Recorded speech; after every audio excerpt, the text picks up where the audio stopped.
Solutions Limited. Okay, so this is the agenda for the meeting. We're supposed to start by 11, but we had to give it some 5 minutes for others to join. So now we have over 20 people.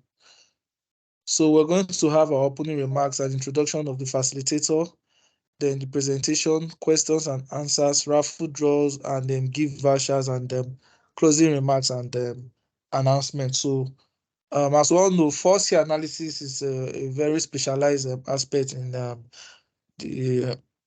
in geoscience, right?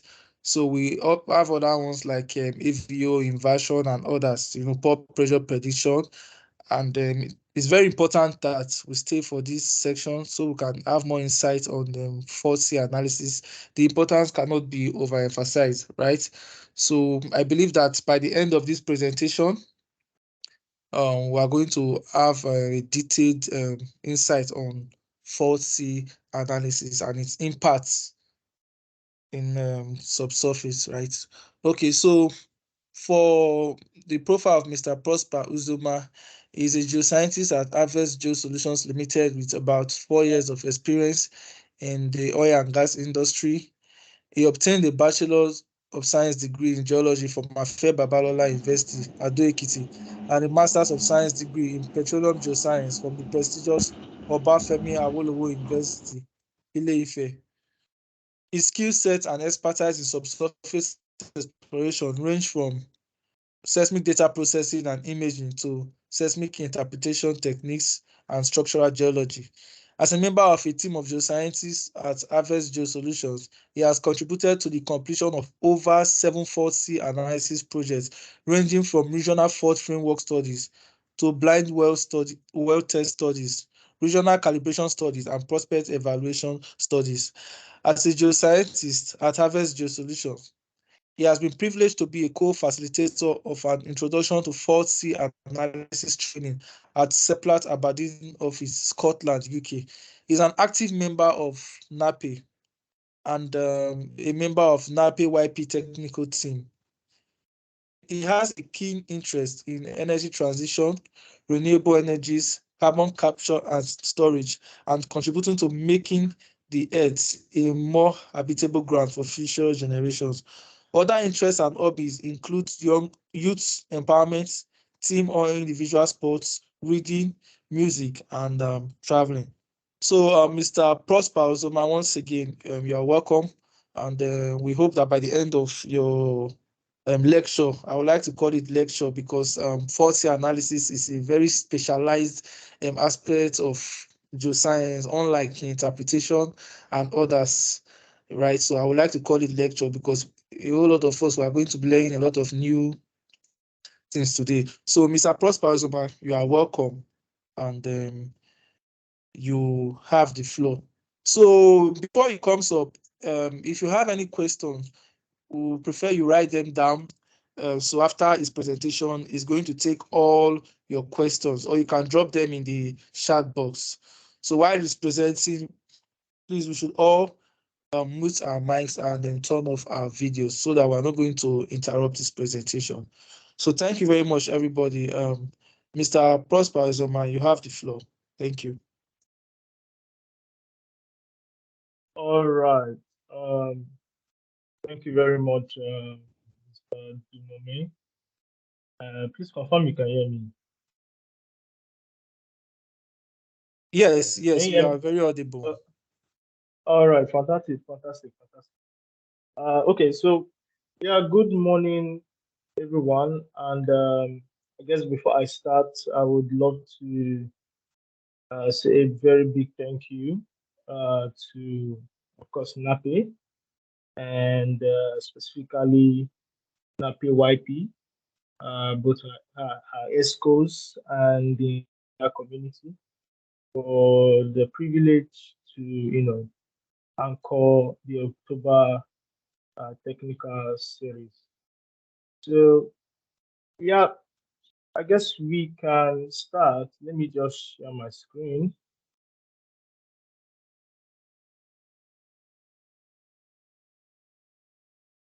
Please confirm you can see my screen. Yes, we can see your screen. All right, fantastic. So yeah, as rightfully introduced, my name is Oscar Uzoma, and I'm a humble geoscientist at Harvest Geo Solutions. I'll, as Mr. Dmome has rightfully said, policy analysis is somewhat a specialized aspect in the oil and gas industry. It isn't something that you know, might would I put it, necessarily come across like that. But I guess we'll be looking at the concept today. We look at a bit of theory of the concept and its application. So for today, in terms of fossil analysis, we'll be focusing more on juxtaposition and shear guard ratio. We'll get to know about those two mechanisms later on. So, just trying to move. Okay, so yeah, as much as possible, I would, if Mr. Dumome and the Nape YPA schools permit me, I would love to take some feedback from those in attendance. Just to, I've been introduced. My name has been introduced, and a little bit about myself. So it won't be bad to know a little bit from some individuals on session. Um, both students, young professionals, experts. For the young professionals and experts, I guess the fourth point is I would love to know how, on a scale of 1 to 10, how important thoughts are in your ongoing projects. Is this something that is of relevance to your current work? Well, I would just love to, like I said, know from some individuals on the call, what's your name, your background. Let's just get to know each other if that's okay by Mr. Devoni.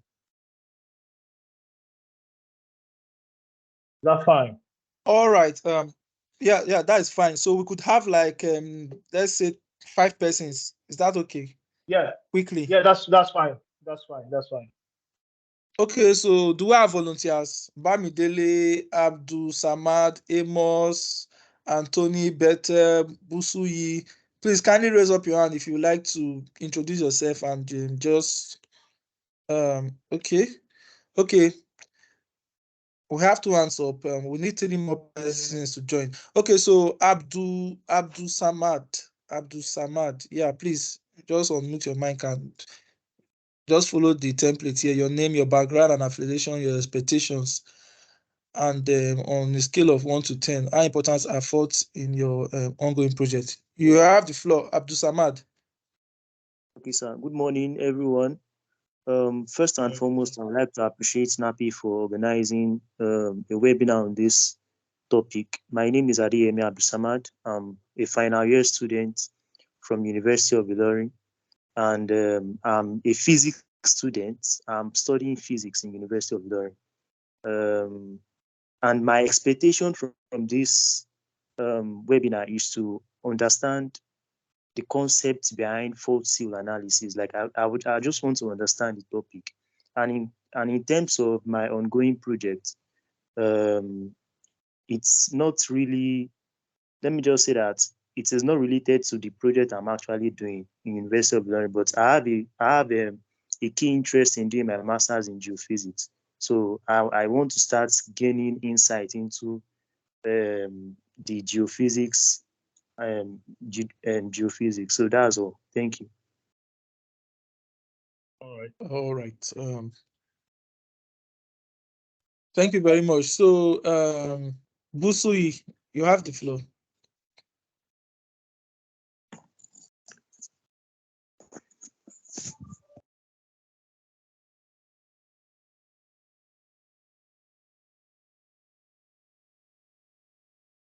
Busui, are you trying to say something? We can't hear you.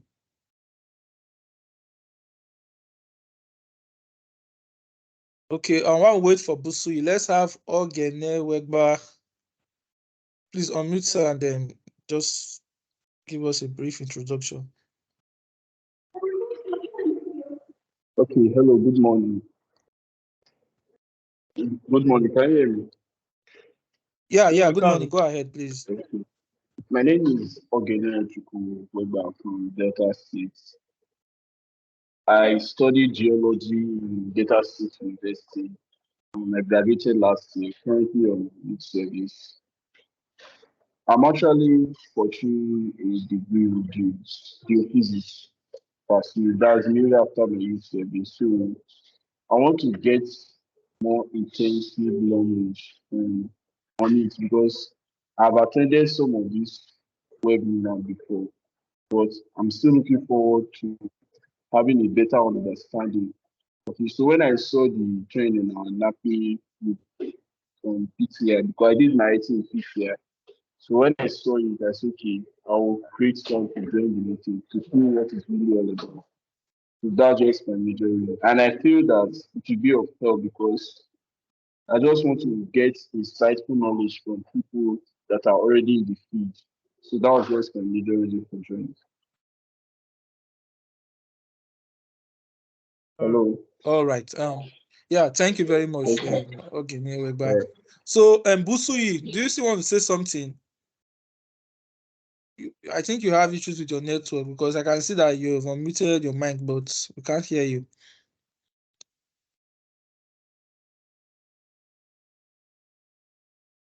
Okay, so if there's no other person, let me just, we don't have any other hand up, so I'll just speak for myself. My name is Dumome Abiori, and I have a degree in geology, my first degree, and I have a master's in exploration geoscience, right? So mm, force analysis is extremely important to my line of work right now because from where I work, almost all the projects that we get from our clients, there's usually 4C analysis. Though I'm an interpreter, right? There's always 4C analysis. There's pore pressure prediction. There's QI, which involves AVO, acoustic inversion, and all of that, right? But that's not my core. I do other things for my company. I'm strictly into interpretation. So basically, I think on the scale of 1 to 10, I would say 10, if possible 11. It's very important to what I mm. do. And my expectations from the technical section, although I might not be present to the end, right? But I would want to have a detailed insight on faulty analysis so that even when after this lecture, wherever I go to and I hear people talking about faulty analysis, or whenever somebody does a job for me, that maybe he did, because sometimes we might need other people to do our first analysis for us. So whenever I see somebody presenting what he has done, I will be able to relate, you understand, to what they have done. And so that it will not be as if the person is just speaking in grammar. So that is for me. So I just said there's one hand up. So Mr. Prosper, can we just take one more person before you go ahead? Sure, sure. Okay, so the last person we are going to take is Michael. We couldn't take Busui because I think she's having issues. So Michael, you have the floor, after which Mr. Prosper will continue. Thank you. All right. Hello, good morning. Good morning. Hello, good morning. Yeah, I'm Michael Ashubi Ojo. I'm a PhD student of the Obafemi Awolowo University, Ife. I am actually working on fossil analysis, integrated fossil analysis in the Niger Delta. So I'm expecting to get more details about fossil analysis from this session. And on the scale, for my scale is even if it is 13 itself, I would say 13. It's more than 10 because all my work is physically on fossil analysis. So, and I'm very happy to be here. Thank you. Okay. All right, thank you, That's really Michael. good.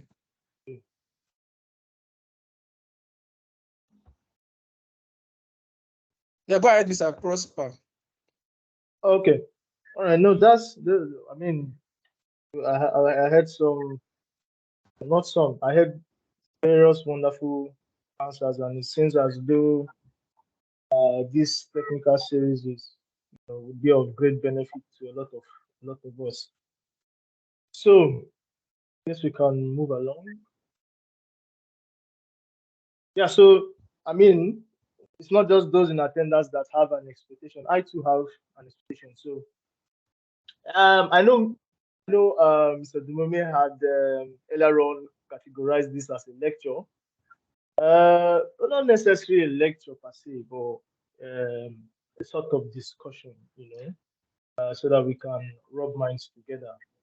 I would also, I'm also looking forward rather to um, making sure that those in attendance get a basic understanding of fault analysis to some extent, which is the expectation, as rightfully said by some of you.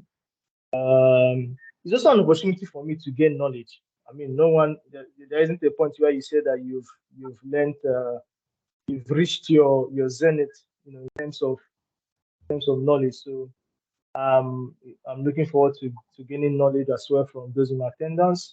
And I'm also looking forward to connecting and networking, meeting new people, new friends in industry, students, and just meeting everyone in attendance, connecting and networking essentially. So those are my own expectations for this. And for this presentation, I would be adopting this outline. So I'll just look at an introduction into force analysis, look at some key things or key concepts, so to say, that we need to bear in mind. We also look at key uncertainties of fossil. What are the uncertainties that surround fossil? What do you need to take note of when you are dealing with your faults? And then we look at key model parameters, in terms of carrying out fossil. What are the key model parameters that you must take note of? And like I actually said, this technical series or session would somewhat focus majorly on looking at juxtaposition and Shagard ratio as an algorithm of a brain seal. So and both concepts fall under mechanisms for force analysis. So those are the mechanisms that we'll be paying attention to.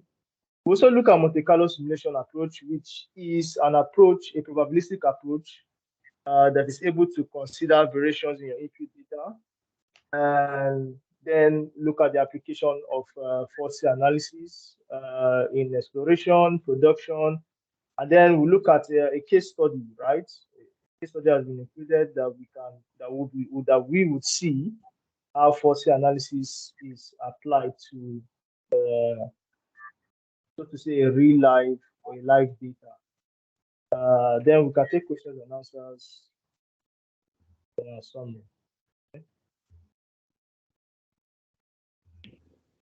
So without wasting time, I guess we will just.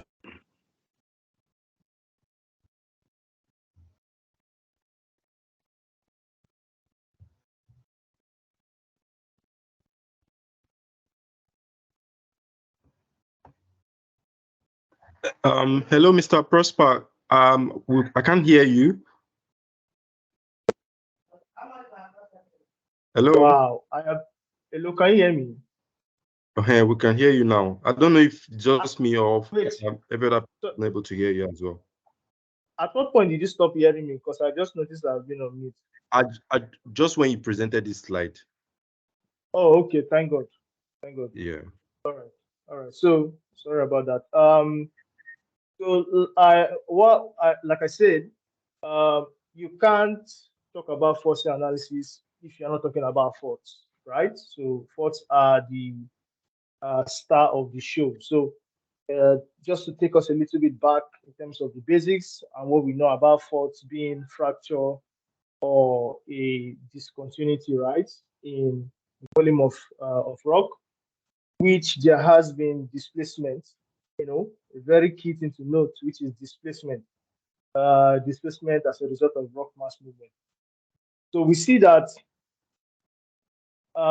these geologic features are most times as a result of the action of plate tectonics, whether we have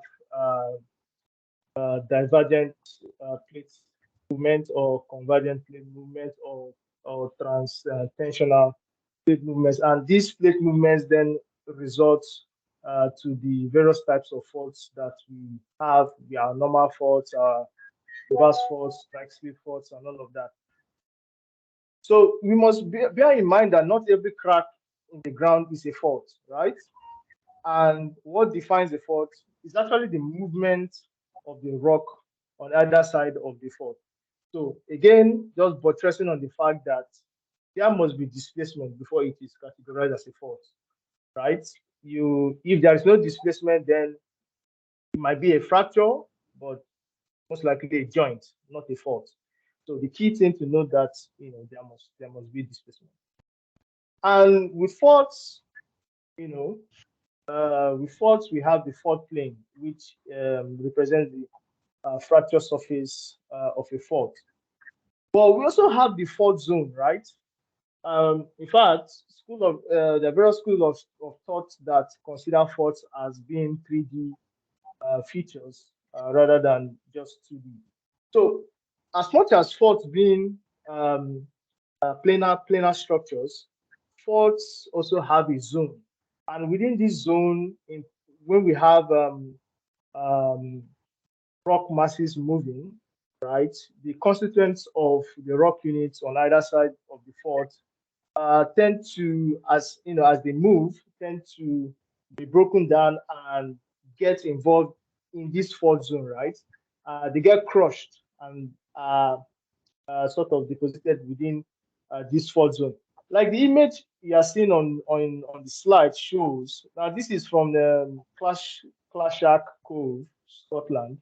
I was privileged to see this outcrop for myself, and we see that the image that we see below, where we have the fault plane, image that has been blown up, we see that there are certain what seems to be rock, sort of fault rock, what we call fault rock, within where we have our fault zone or our fault plane.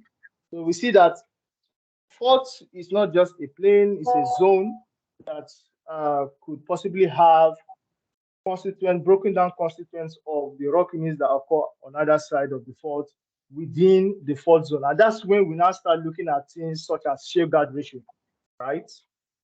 Considering what are the materials that occur within the fault zone and how much they affect the migration of hydrocarbon, the leaking or sealing potential of your fault. Again, just to give us an idea in terms of some of these words which we're already familiar with. So our sleep, uh, uh, talks about the relative motion of the rock, right? So the sense of sleep defines the type of fault. This is, I guess, basic geology 101, right?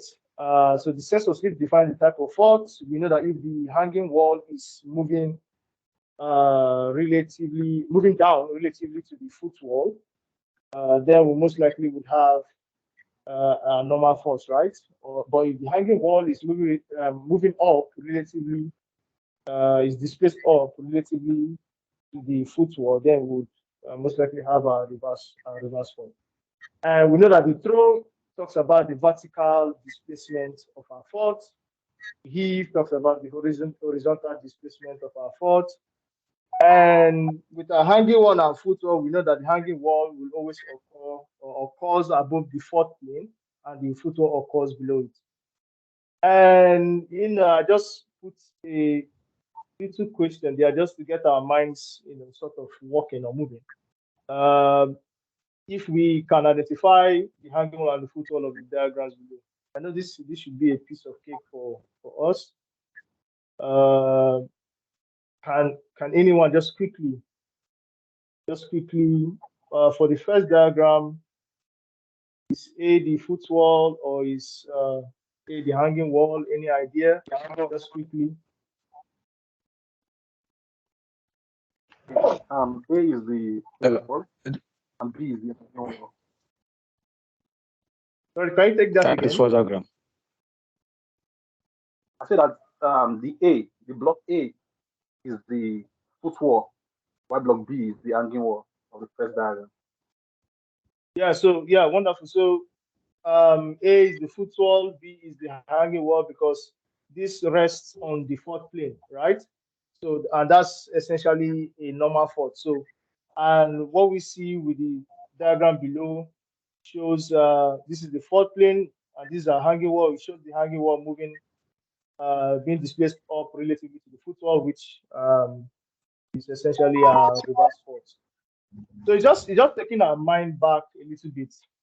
So now we are now getting to the point where we're talking about faults. And why are we talking about faults? Because we're interested in knowing fault analysis. And why are we interested in knowing fault analysis? Because faults are an integral part wherever they occur. Wherever we have reservoirs that are dependent on faults, we have faulted reservoirs. These faults are a key element in our petroleum system. And we all remember our petroleum system, right? Which talks about various geologic elements and processes that must be present to ensure the accumulation of hydrocarbon. I mean, I'm sure we must have heard this from somewhere or someplace. So we see that these faults as an element of the petroleum system is comprises of our trap. So our traps can be stratigraphic or can be structural. And we remember the 5 elements of our petroleum system: the matured source rock, migration, reservoir rock, seal, and then our trap. So it's just trying to state the importance of fault seal. That is, wherever you have reservoirs that are dependent on faults, you have faulted reservoirs, and you have some sort of hydrocarbon accumulation in those reservoirs, you need to go further to ensure that the faults are effective traps, right? Because they are a key element of our petroleum system. And those 5 key elements must be working, right, to ensure the accumulation of hydrocarbon. Like I earlier said, traps can be stratigraphic or structural. And when they're structural, we have our faults or our faults, right? So with this, now we've come to an understanding, I'm sure, that faults are a key element in our petroleum system. We're trying to, build up some sort of story why we need to even look at fault analysis in the first place. And that is because faults are a key element in our petroleum system. And for the accumulation of hydrocarbon to be possible, we need the 5 key elements of our petroleum system to work, to be functional. So that then brings us to looking at fault analysis. And to a layman, when we talk about fault analysis, we are trying to study the likelihood of faults allowing fluids, to move across the fault or not. That is, what is the leaking or the sealing potential of our faults? That's essentially what we are trying to say. Are these faults acting?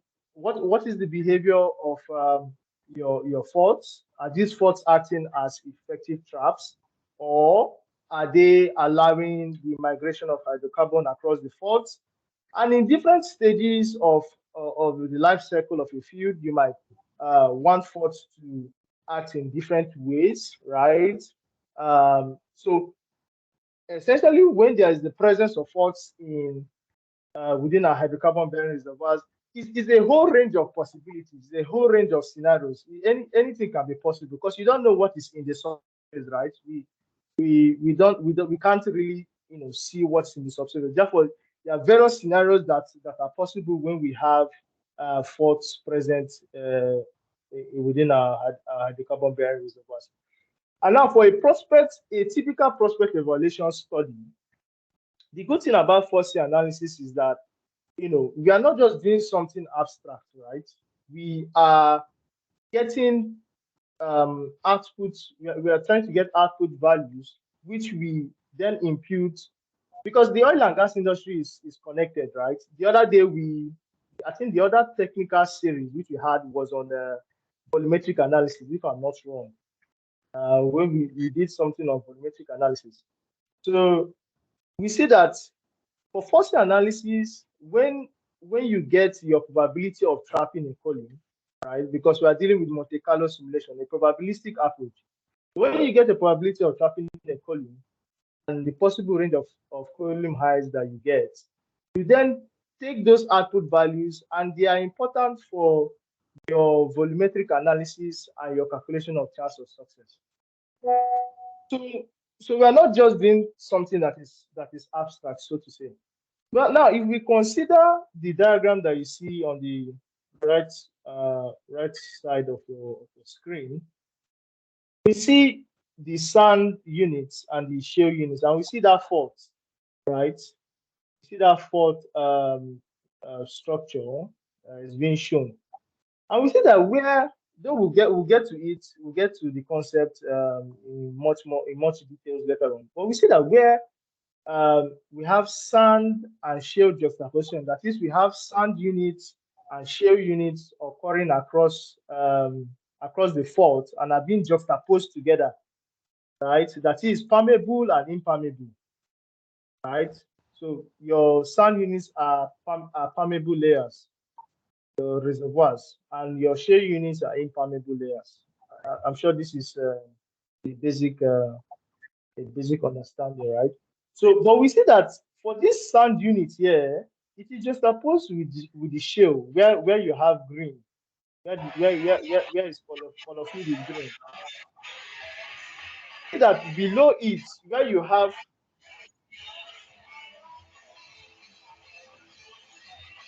sorry, can you please, if you are not speaking, please mute your mic.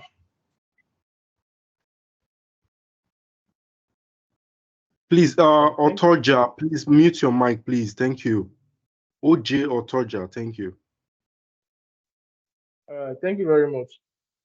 So what I'm trying to say is this: where we have sand to shale juxtaposition, most times we are okay. Most times we are happy, because that creates what we call a juxtaposition seal.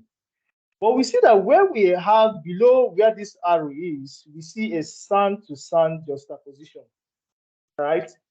And that is why I indicated that as a possible leak point, because now we are having a permeable unit against a permeable unit across the fault, and that could be a possible point for leaking of hydrocarbon across the fault. And that's where we now go ahead to now check our SGR within this zone along the fault.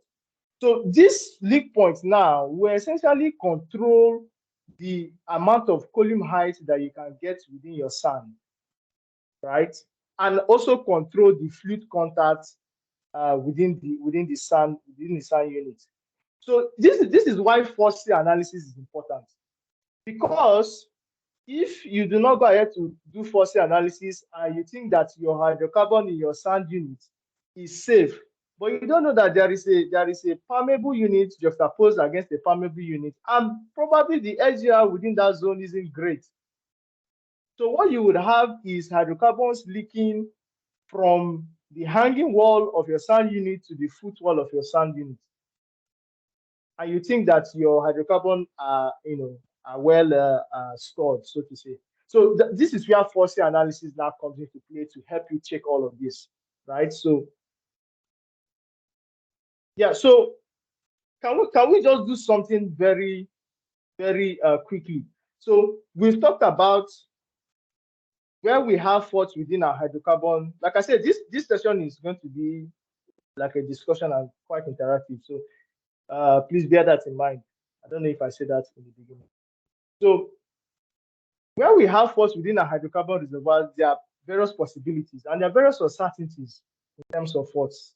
Anything can happen. Your faults can be leaking. It can be leaking at one point. It can be sealing at another point. It can be leaking, throughout the fault, along the fault. It can be leaking vertically. It can be leaking laterally. It can be sealing laterally. It can be leaking laterally. So it's a whole lot of scenarios. So there are a lot of so to say bias or uncertainty when we have our faults, and we want to try to establish this uncertainty very quickly. So now the question is, how would you draw a fault, right? I don't know if we have a pen, maybe a book and a pen in front of us as we are listening. That would be very good because it will come in, very helpful course of this series. So can we draw a fort quickly using 3 lines only in 2 minutes? Very quickly in 2 minutes.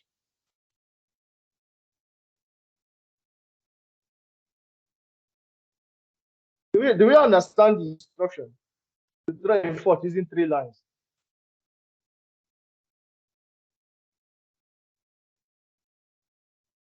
Can anyone hear me? Yes. Yes, we do. Yes, we can hear Yes, you. we can hear you. We can hear you. Yes, sir. We can hear you. We can hear you. Yes. Okay, so do we understand when I say draw a fort using 3 lines? Is that understood or? Yeah, I think it's clear. Yeah, it is understood. It's clear. Yes, sir. Okay. So have you drawn your fort? Yeah. Yes, sir. Yes, sir. Yeah, we have Yes, done sir. Yes, sir. Okay, so what sort of fort did you draw? I drew reverse. I do a Mine is normal extra fort. Reverse.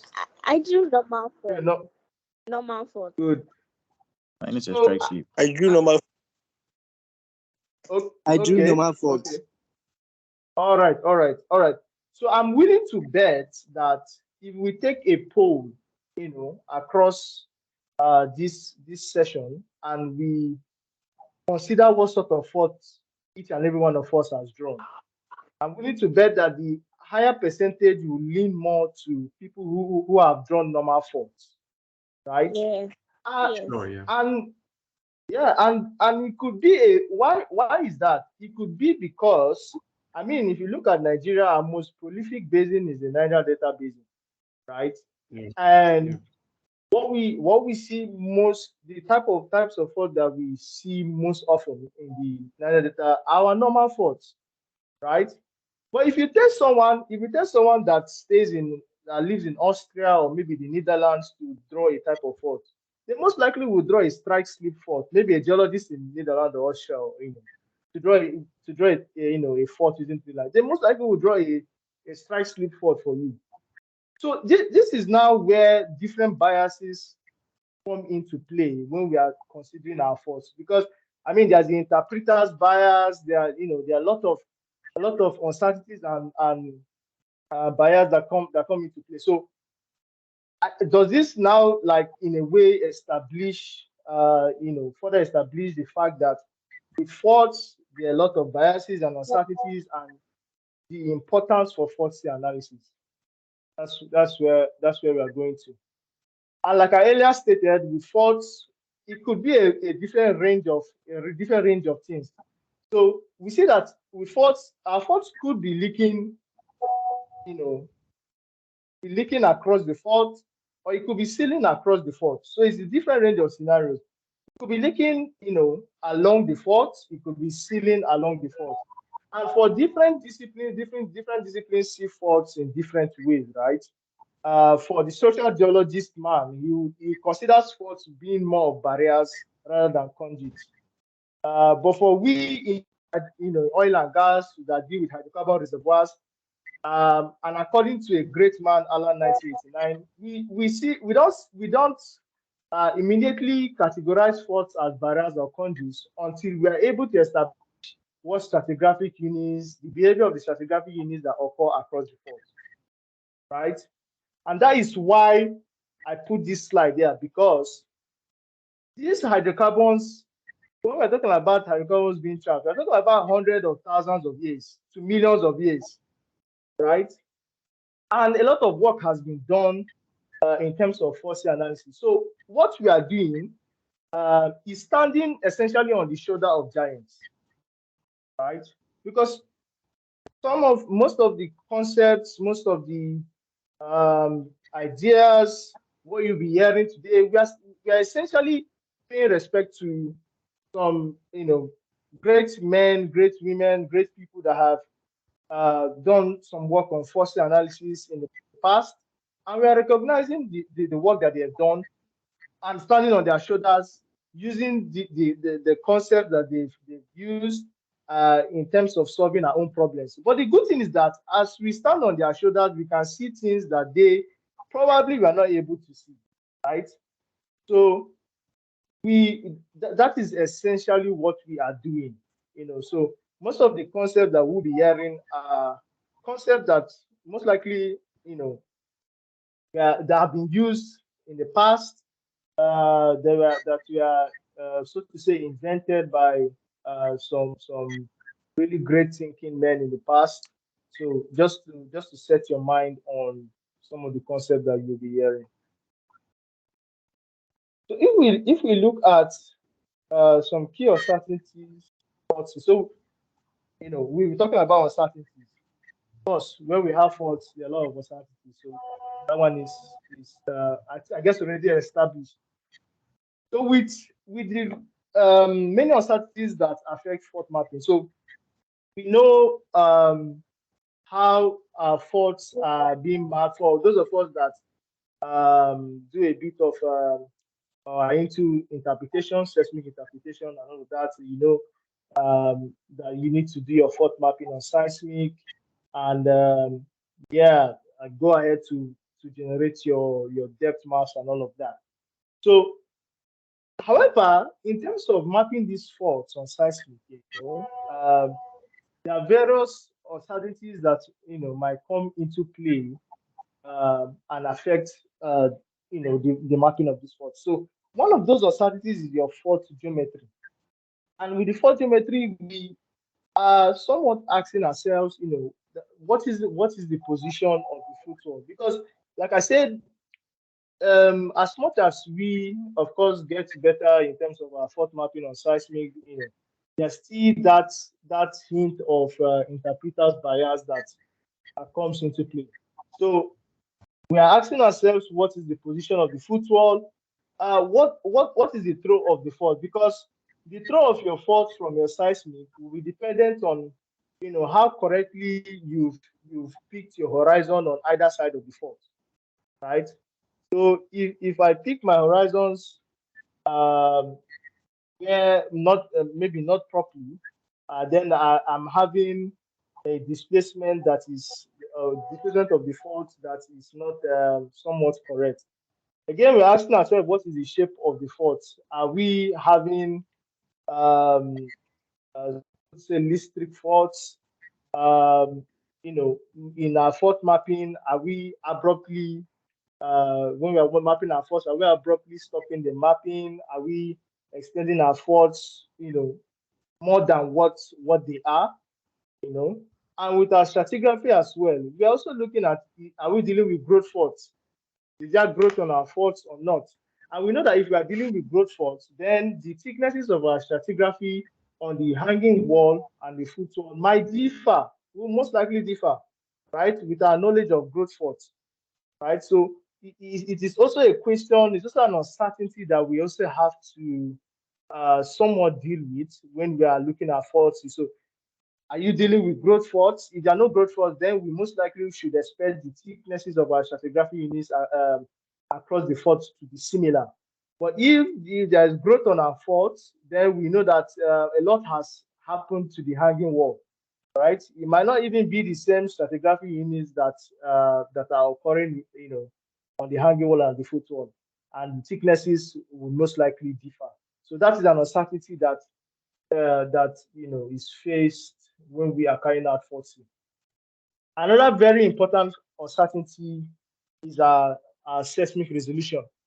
So we see that seismic trace, a small seismic trace, could contain stratigraphic information as large as 50 meters. So just from the get-go, it is somewhat impossible or difficult rather, to establish reservoir seal pairs, on our seismic. And not only that, in terms of seismic, the displacement of your fault, there is a sort of effect that seismic has on in terms of your displacement of your fault. So if the displacement of your fault isn't of a certain seismic resolution, then it might, there's a possibility that it might not be imaged on seismic, right? And we had a rule of thumb, right, that the displacement of our faults should be at least 25 meters, right, for it to be imaged on seismic. So if it's not, for example, if you map a fault and I'm seeing displacements of say 30 feet, right, or 40 feet, and you are projecting it on a map, right, and the displacement of the fault is 40 feet, then I'm asking myself, are you sure that this is a seismic scaled fault, right? Because whatever depth map that you generate, you must have done your fault mapping on seismic, if you agree with me. So if you generate a depth map and I look at your faults, I'm trying to, look at the fault geometry and I see your fault having displacement of 40 feet, which is about 13 meters thereabout. So then I know that yeah, there's something that isn't right with that fault. I then have to ask you, are you sure that actually seismic is a fault? Because most times we call some things fault, but it might just be stratigraphic, might just be a case of stratigraphy playing a role, not necessarily structural. So are we good with that? Good with all of that for now? Yes, we Maybe are. I should. Okay, I think I need to be Yes, we are. adding so that I don't lose some people. Hope it's not too much. So yeah. So if we just quickly go into looking at key model parameters again, fault geometry. So now the fault geometry is a very key model parameter, right? When we are talking about fault geometry, we are looking at the throw length ratio of our fault. Like I said before, we are standing on the shoulders of giants. Most of the concepts that we are applying are concepts that great minds have thought of and used from the past a long time ago. And in terms of looking at the geometry of our faults, like I said, we are trying to consider the throw length ratio of our faults. And when I say throw length ratio of our faults, I want us to consider the cross plot which we see. So this is called a cross plot. The diagram, the image you see on the right side of your screen. And this is from Schultz and Fossen 2002. That will employ, I've forgotten who it was that said he's doing a PhD in OAU on fault analysis. I'll employ you to go and read this paper by Schultz and Fossen 2002. It's also a good, it will give you a Okay. good insight in terms. You say, sir, the name, sir. The book, Schultz the and name of the book. Fossen. Can Okay, you see? okay, sir. Can you see the screen? Yes, I'll try to zoom it now. Okay, Yes, so sir. if you can get that name, so go just take a quick read on that paper. So what Schultz and Fossen are trying to say, or what they try to say or try to do in their paper is, so they took fault data from different basins, different parts of the world, and plotted it on this cross plot. So on the y-axis of our cross plot, we have our displacement or our throw, right, on the y-axis, and on the x-axis we have length, right, the length of our faults. So they plotted fault data from different parts of the world, and what this helps us to understand is that, and various studies support this, the various studies support the fact that when we are looking at the displacement of our fault, the displacement distribution is somewhat scale invariant. And what this means is that for faults of certain lengths, we should expect a certain throw, right? Yes, there might be instances when this might not be the case, but ideally, for example, if we have a regional fault which is of very great length, then we should expect that a lot has moved process of the formation of these regional faults. So shorts and forcing plotted fault data from different basins of the world, and we see that the cluster of faults that occur below on the bottom, will I say bottom left of the cross plots are our outcrop scale faults, that is faults that are seen on our outcrop.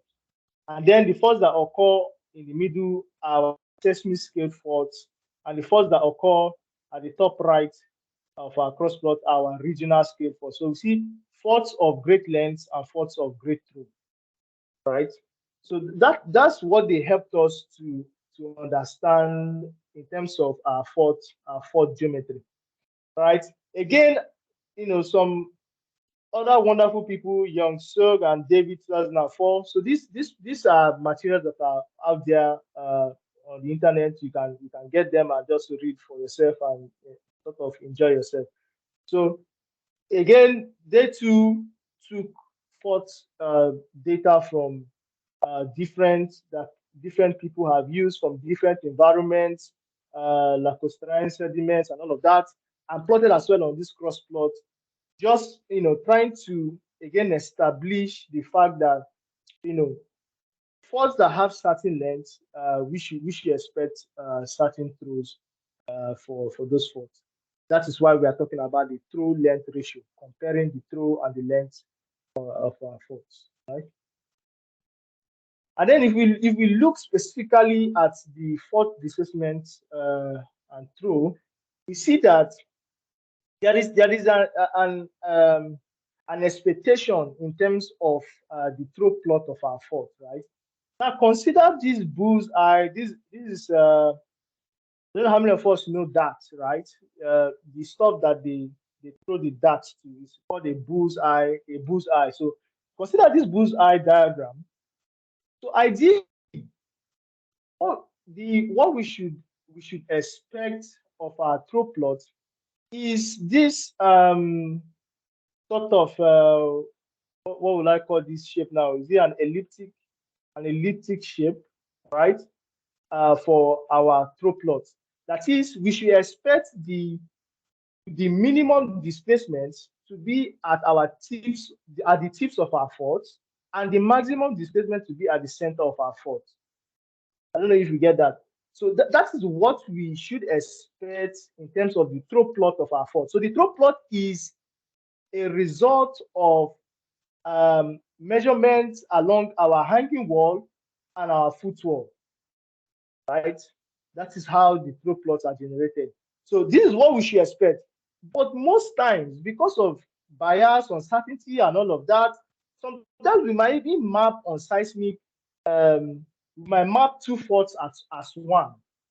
We might say, okay, my map two faults as one, and what the result of that would be a throw plot that has. I don't know if you see this diagram below. Can you see my cursor?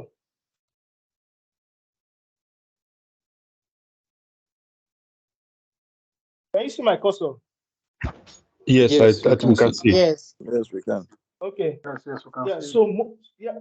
All right. Fantastic.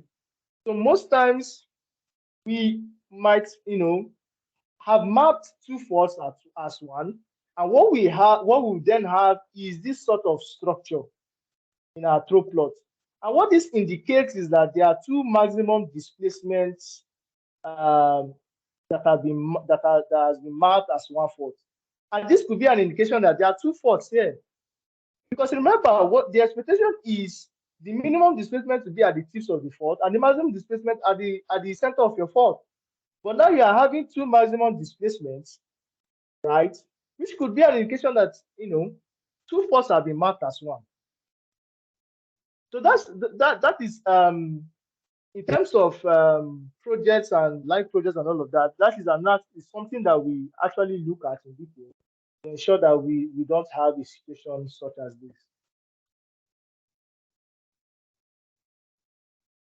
Yes. So another key model parameter, of course, is stratigraphy. Remember the quote that I said that was according to Alan. So Alan said that a fault is neither a conduit nor a barrier, but the migration or the entrapment of hydrocarbon is dependent on the stratigraphic units that occur across the fault. So stratigraphy is a key model parameter when you're talking about fault seal. And essentially in stratigraphy, I mean, from your well tops data or your computer process interpretations, your ability to identify what your reservoirs are, your seals, your teeth or waste zones. So your reservoirs, would be uh, your sands of interest, and then your T zones could be your sands, the sands that you are not interested in carrying out analysis for. So it's just defining what are your reservoirs, what are your seals, and what are your T zones. And an important thing in terms of your stratigraphy, as much as we are trying to consider the lateral lateral entrapment of a hydrocarbon, an important thing to consider is the vertical entrapment of your hydrocarbon. And that's the way to ensure that is to ensure that you have a sufficient top seal. And this is where top seal, is very important, right? And we are trying to, in terms of carrying out force analysis, we are looking at the lateral entrapment of hydrocarbon, but we must ensure that we have a sufficient top seal to be able to um, stop whatever vertical migration of a hydrocarbon, right? So, so defining a or having a sufficient top seal, and when I say sufficient top seal, we're also looking at top seals of at least 25 meters. That is our rule of thumb. So top seals of at least 25 meters, which are above seismic resolution, and with that, you have a less likelihood of infrastructure faults breaching your top seal. So, I mean, the thicker the top seal, the better. That's what I'm trying to say.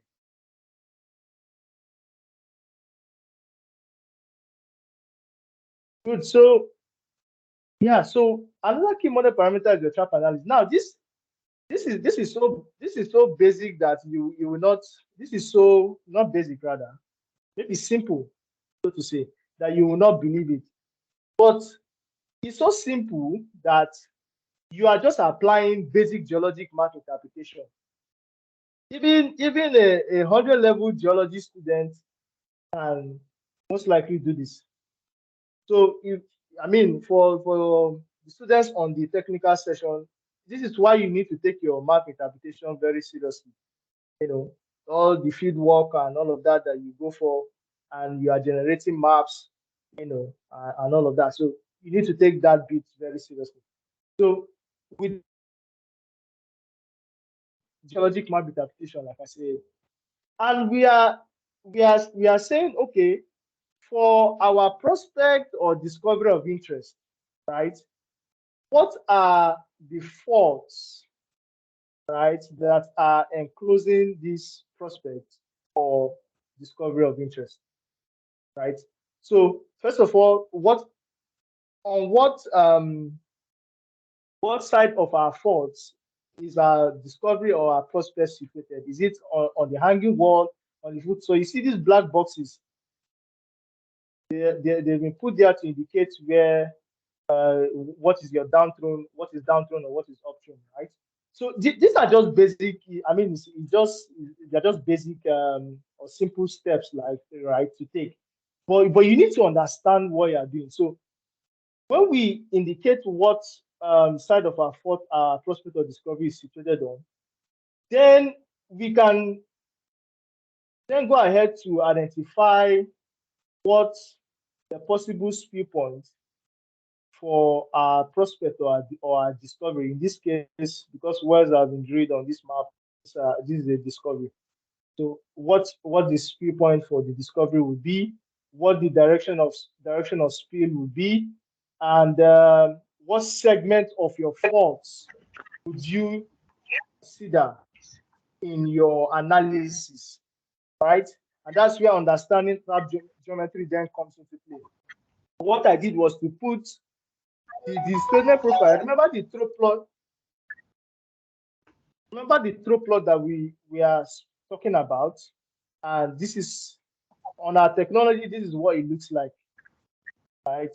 So we see the theoretical talks about what we know, what we should expect of our throw plot for our fault. Remember, you see that sort of elliptic shape happening to the theoretical. So that's based on theory. The observed is based on the fault, what you have, based on the throw plot for your fault. So with the observed and theoretical, what we then try to do is to sort of, because the theoretical is already showing us what we should expect of our faults. With our observed, we are then trying to somewhat match the theoretical. So with your trap analysis, you're able to get what your crest is, what your speed point is, understand what side of your faults is your discovery or your prospect situated on. Are you on the hanging wall of fault A, or are you on the footwall of fault? Because those parameters are very important in terms of carrying out fault C. If your prospect is situated on the hanging wall of fault A, and then on your software, you go and indicate that your prospect is situated on the footwall of fault A, you run into problems, right? So, it's quite easy to be clicking buttons on software, but you must then understand, even manually, before you even go into software, what you are trying to get from your software, what is the result you're trying to get from your software, what are the input parameters you want to give to your software. So if I say, for example, now our discovery is situated on the footwall of B, right? If I go to my software and I say that the discovery is situated on the hanging wall of B, then I'm going to get very wrong results, right? And there will be problems essentially. So your trap analysis helps you to understand what your fault geometry is, what segments of your fault is your prospect or your discovery dependent on, your ability to identify your speed points, your ability to identify your crest, and all of that. So this is a key model parameter in terms of fault. Did that make sense? Is that clear?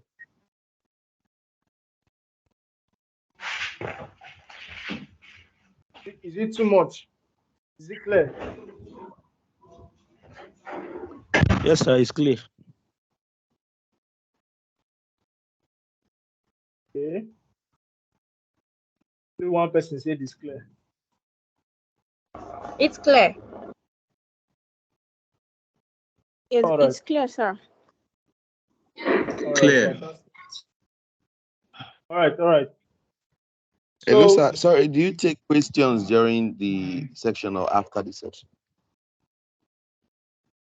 okay, so I think at the moment So that out that yes, I think if you have questions, you should put them in writing so that at the end of the lectures, everybody could just ask their questions at once. Hello. Yeah, okay. It's just to make some people, because some people that will say it's not clear, they may have questions. So probably it will be at the end the of people it. said okay, so some people said it's not clear. No, Not for everybody was saying instance, if it's clear. somebody says it's not clear and the person may actually have a question, probably.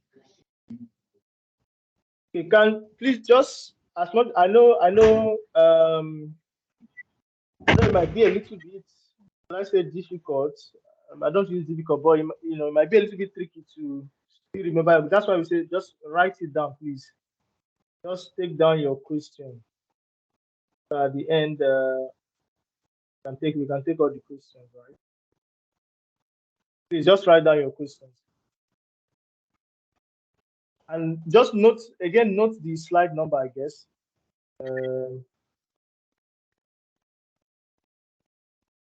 Note the slide number, and then you can come back to it.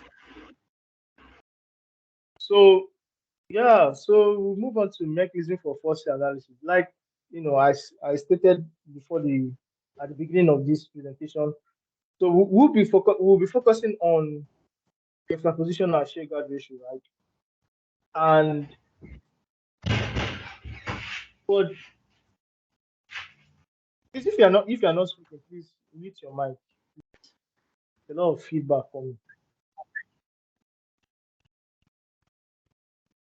Okay, so For juxtaposition, one very good technique to understand juxtaposition, or probably even the best, is our Allen maps. I don't know how many of us have probably come across this concept or mechanism. So it is a technique, right? That uh, will I say invented by Alan. So I say, like like we've been saying, we are standing on the shoulders of giants, and Alan is one of those giants, so to say. And what I've been quoting this quote, and he said that a fault is neither a sin nor a conduit, right? And the migration and entrapment of hydrocarbon is dependent on the strata that is juxtaposed by it. How does Allen maps, or how do Allen maps work? I proceed. Where did the man come? This says you don't reach this level. Please mute your mic. Transfer you again.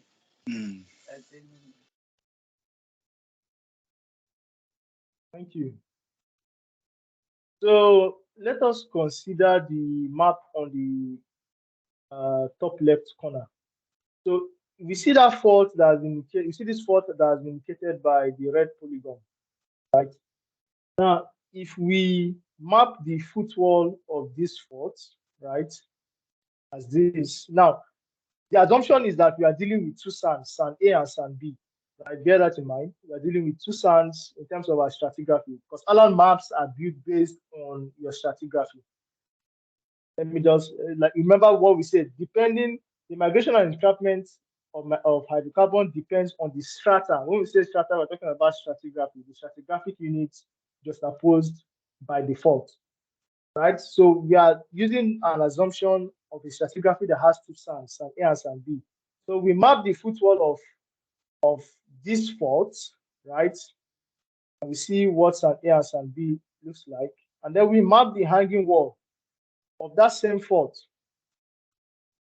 Bearing in mind the throw of the fault. The throw of the fault is also something that we in mind in terms of constructing our Allen maps, right? So what we see is that if we take two lines of cross section, one towards the tip of the fault and another somewhat at the center of the fault. The cross section at the tip of the fault shows that there is a juxtaposition, sand to sand juxtaposition between the footwall of sand B and the hanging wall of sand A. However, towards the center of the fault, we see that there is a juxtaposition seal, essentially a sand to shale juxtaposition, permeable against impermeable unit.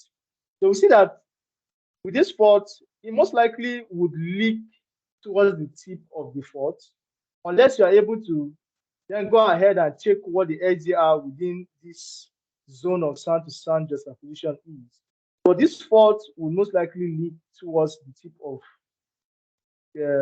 of the fault because we have permeable against juxtaposed against permeable.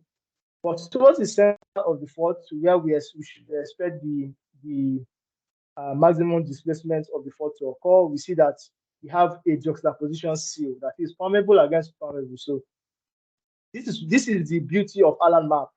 And then we can then trace out where we have possible sand to sand juxtaposition, right, on our Allen map.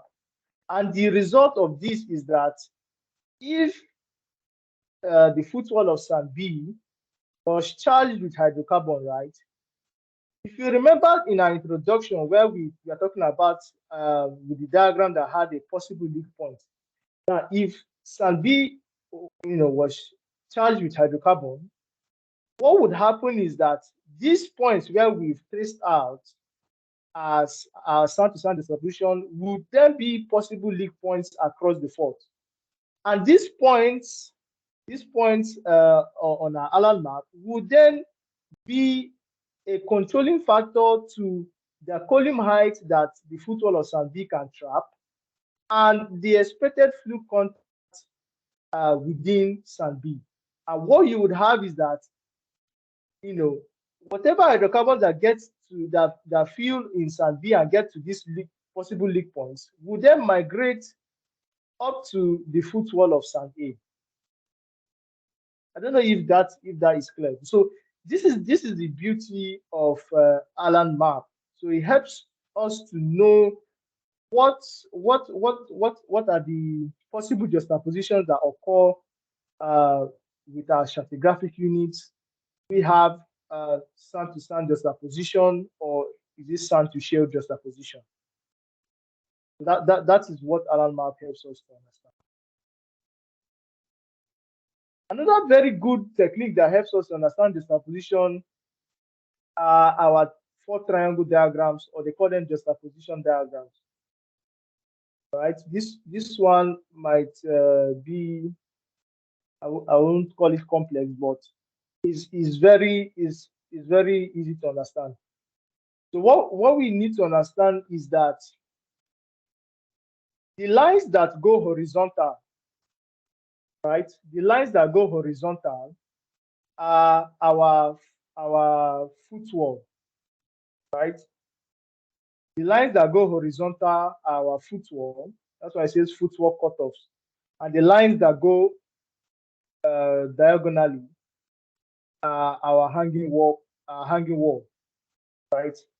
Therefore, wherever your footwall lines and your hanging wall lines intersect, there you have some sort of juxtaposition going on. It might be sand, shale, it might be shale, it might be sand. What you then have to look at the diagram by your right are the various lithologies that are occurring. So, for example, you have your shale beds in red, right? You have your shale beds in red, and you have your sand units in white. I don't know if you can all see this, so that we can understand how this works. So you have your shale bed in red, and you have a pink, and you have your sand units in white. So the top of this sand here, the footwall of this sand here is traced horizontally. And the hanging wall, from this same point where the top of the sand occurs, the hanging wall is traced diagonally. And we see that this point here, where both the footwall and the hanging wall occur, shows a sort of self-juxtaposition between the hanging wall of this sand and the footwall of the same sand. If that is clear, is that clear? I know this might be a little bit. No, it's not clear. I am kind of a bit confused. Okay, I like that. So, do you understand the part where we say that the horizontal lines are our footwall and the diagonal lines are our hanging wall? At the hanging wall, yes. Okay, fantastic. In fact, let's pay attention to this diagram that has green, right? Color shades of green. Let's just pay attention to that now. So we see that we have A, B, C, D, E, F, G. You see that?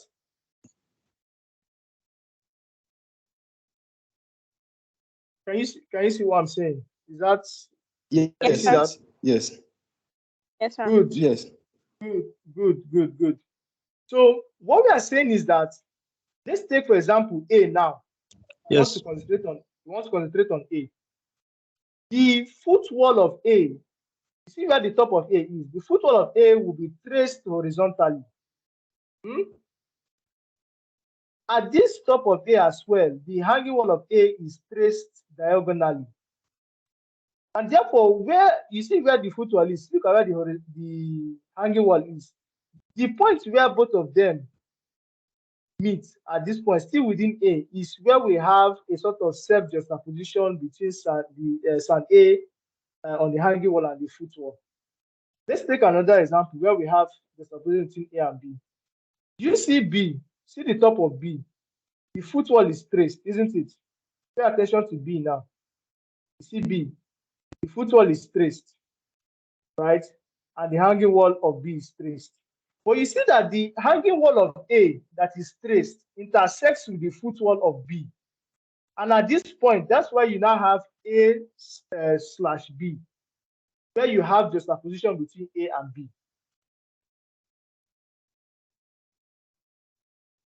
Is this still confusing? No, continue. If it's All right. Okay, want to say sorry, something? please. For me, for me, I don't know, like the other diagram to the right, it's quite confusing if that lithologic description there is the foot wall or the hanging wall, because I could see sand, shale, and I think sand again. So, but the other smaller shales that you said is going across horizontally, I cannot really see that in the description. So let me get you. Are you talking about where it says juxtaposition types?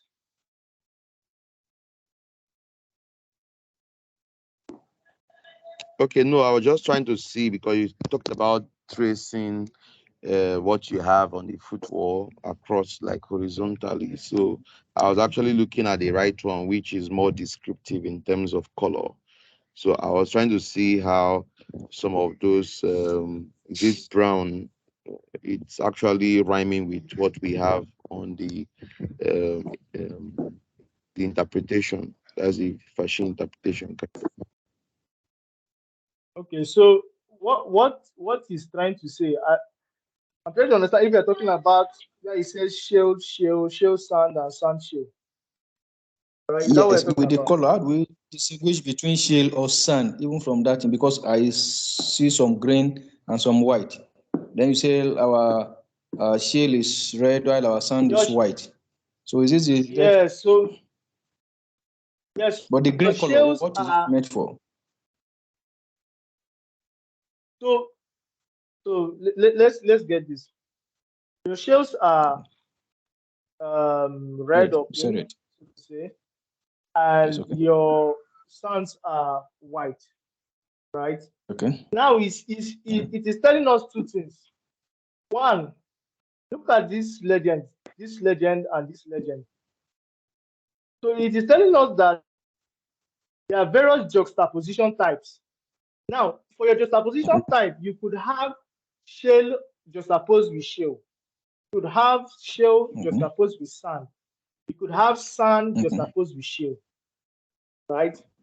Now, what he's saying is that where you have shale juxtaposed with shale, you have this color. Let us confirm that. And we confirm that very quickly. We see this same color that represents shale on shale juxtaposition here, isn't it? Isn't it? Okay. Yes. And we are, Yes, and we yes. are, and we are seeing this shale. Like I Yes. rightfully said, the footwall of this shale will be traced horizontally, right? Yes. This is it. It's traced Yes. horizontally. Yes. The hanging Yes. wall from the top of the shale as well is traced diagonally. Where this same shale is then juxtaposed with itself is in here, where they are saying there's a shale to shale juxtaposition. Yes, okay. Now it is clear now, more clear now. So that this legend is saying that. Then there's another legend that is showing the shale guard ratio within various points where you have different types of juxtaposition. This color code, where you have green here, green showing 0.1, between 0.1 to 0.2. So this four triangle diagram can also tell you what the SGR is within where you have certain juxtaposition types. For example, now we might have a sand to sand juxtaposition and we want to know what the shale guard ratio is within that zone where we have sand to sand juxtaposition. This four triangle diagram can help you, to know that, right? Remember, it is dependent on. I think I should state this. We'll see it in SGR very soon. It's dependent on the share guard ratio the V-shell rather, the V-shell within each of your stratigraphic units. V-shell content within each of your stratigraphic units, because the way your shear guard ratio is calculated considering the V-shell of each of the stratigraphic units based on the units that are moved within a point along the, and the throw as well. We'll see the formula, right? So what I'm trying to make us understand is that your 4 triangle diagrams can also help you understand what sort of juxtaposition you have, right? Remember, your foot walls are horizontally. Your foot walls are horizontally oriented. Yes, exactly. So you can just go to check where this foot wall line started from. So if it starts from here, that means it belongs to the top of this shell, isn't it? Check where this hanging wall line started from the top of this shell, where both of them, remember from intersect from set. Remember when we are doing set in math, right? Where both of them intersect, then we have what's it called? The shell to shell juxtaposition. Common point. Oh, yes. Yes, exactly. I don't know. Is that clear to us? Yes, it's more clear now. Thank you.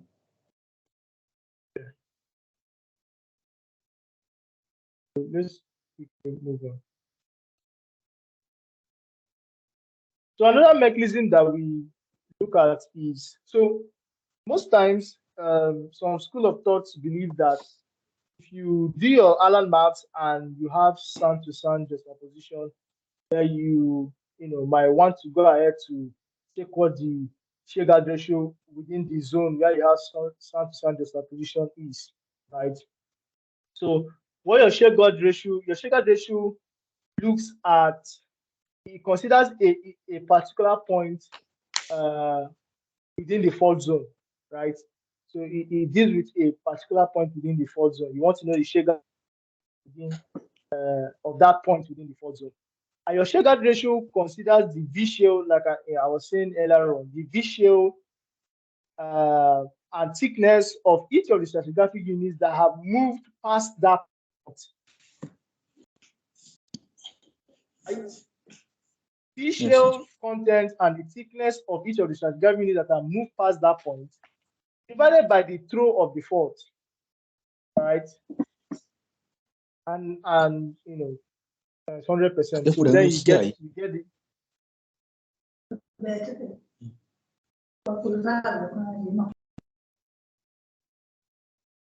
so then you get the shear guard ratio for that point within the fault zone. So it's an algorithm under membrane seal and essentially tries to prevent flow across the fault laterally. Right? So I don't know if there would be time for this. I wanted us to do a little exercise in terms of calculating shear guard ratio. Yes, I think we can do that, sir. Yes, we can do that. Yeah. Fantastic. So what I need us to do, so we are calculating the LGR on the hanging wall stratigraphy. Remember, this is a hanging wall, right? And it's a lot of assumptions. So we're not trying to be, spot on. We're not trying to be, will I say correct? We're just trying to gain an understanding of the shear guard ratio being a mechanism of forcing. So if this is our point of interest, you see the point where the arrow is pointing at, right? And we want to know the shear guard ratio of this point within this fault, right? So what we see is that the units, what has moved, so we are trying to consider what has moved past this point, right?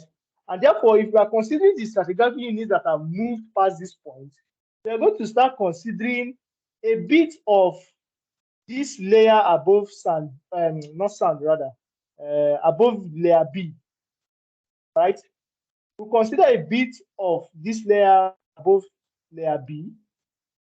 We consider this layer below layer B. We consider layer C. the layer below layer C. Also consider layer D, and the layer below layer D. We'll consider layer E, and then a little bit. You see where that point is? A little bit of the layer below layer E, because that is those are the stratigraphic units that are moved past this point. I don't know if we get that analogy. So we are trying to calculate the shared ratio of this point within the fault zone based on the stratigraphic units that have moved past this point. And V-shape values have been provided for each of these layers. So, and is this something? I think is something that we can attempt. Like I said, when this was starting, it would be good to have some sort of pen and paper in front of you while this technical session is going on. So, is this something that do we understand how to go about this? So, what you are doing is this: you are looking at summation of the V shell, the product of the V shell and thickness of each of the stratigraphic units that are moved past this point. You sum that up and divide by the throw. The throw that we are using here is 30. Right? That's our assumption. So is it Okay, so and I've does it given also mean that this the thickness we are considering are the like TVD? now it doesn't necessarily wait, sorry, take that question again. Let me properly. No, I said since you know the true now, I said does it also mean that the thickness of the layers that we are looking at is like true vertical thickness? That's what I'm trying to get.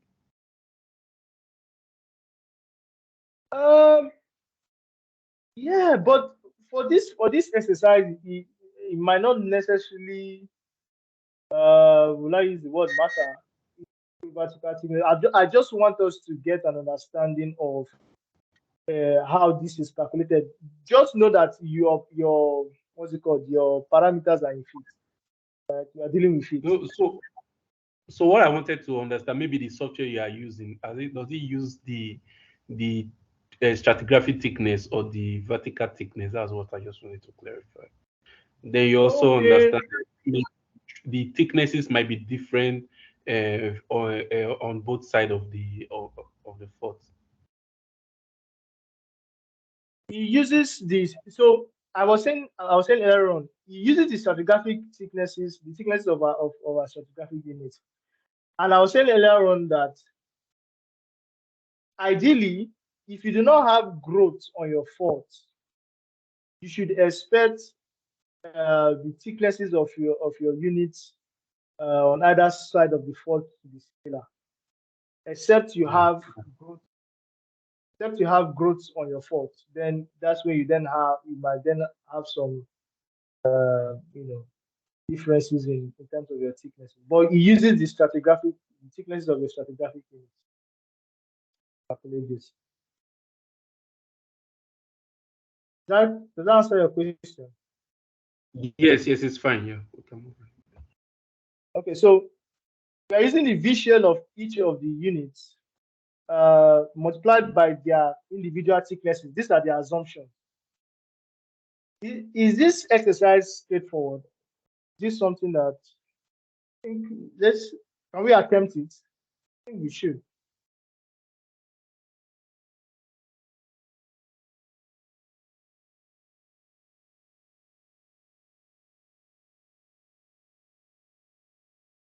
So I don't know if please,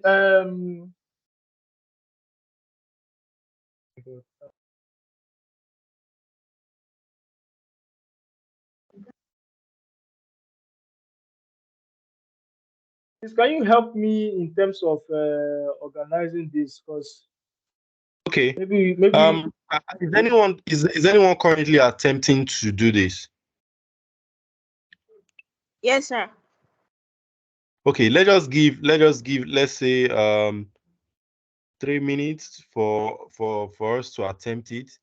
Then after which you could maybe give a better explanation of how to go about this. Then we could move forward. all right, that's fine. Yes. So yeah, I think so. So how many people are attempting? I heard just one female's voice. I'm attempting I'm it too. attempting it, sir. Okay. So we have a couple of people attempting it. So let's just give 3 minutes then. Or do you think 3 minutes would be enough to do it, Mr. Prosper? Yeah, I think 3-4 minutes should be enough. Okay. All right. So let's attempt it then. We can see the corrections from Mr. Prosper and move forward with it.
Okay, has anyone come with any solution yet?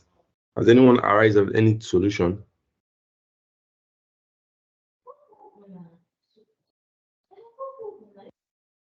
So yeah, if I might just state, there isn't, how will I put it? I'm not expecting. Don't think I'm expecting to hear some sort of correct answer. You see, uh, it's just to ensure that some of us understand. I mean, this is I guess this is basic mathematics, so to say. I think someone's hand is up. Yes, Ibukun. Ibukun? Yes, so yes, good afternoon. Hello. Good afternoon. Afternoon. Yes, the answer is 104.66. Okay, I got 100. 104.66. So I did the summation of the volume of shale and the feet for all the sands divided by the throw multiplied by 100%. 104.66. Okay. So how did you go about it? Did you multiply? Did you get the product of the V shell and the thickness of each of the units first, Yes, sir. and then you summed it up? Yes, sir. The summation is 31.4 divided by the throw, that is 30 multiplied by 100. Okay. All right.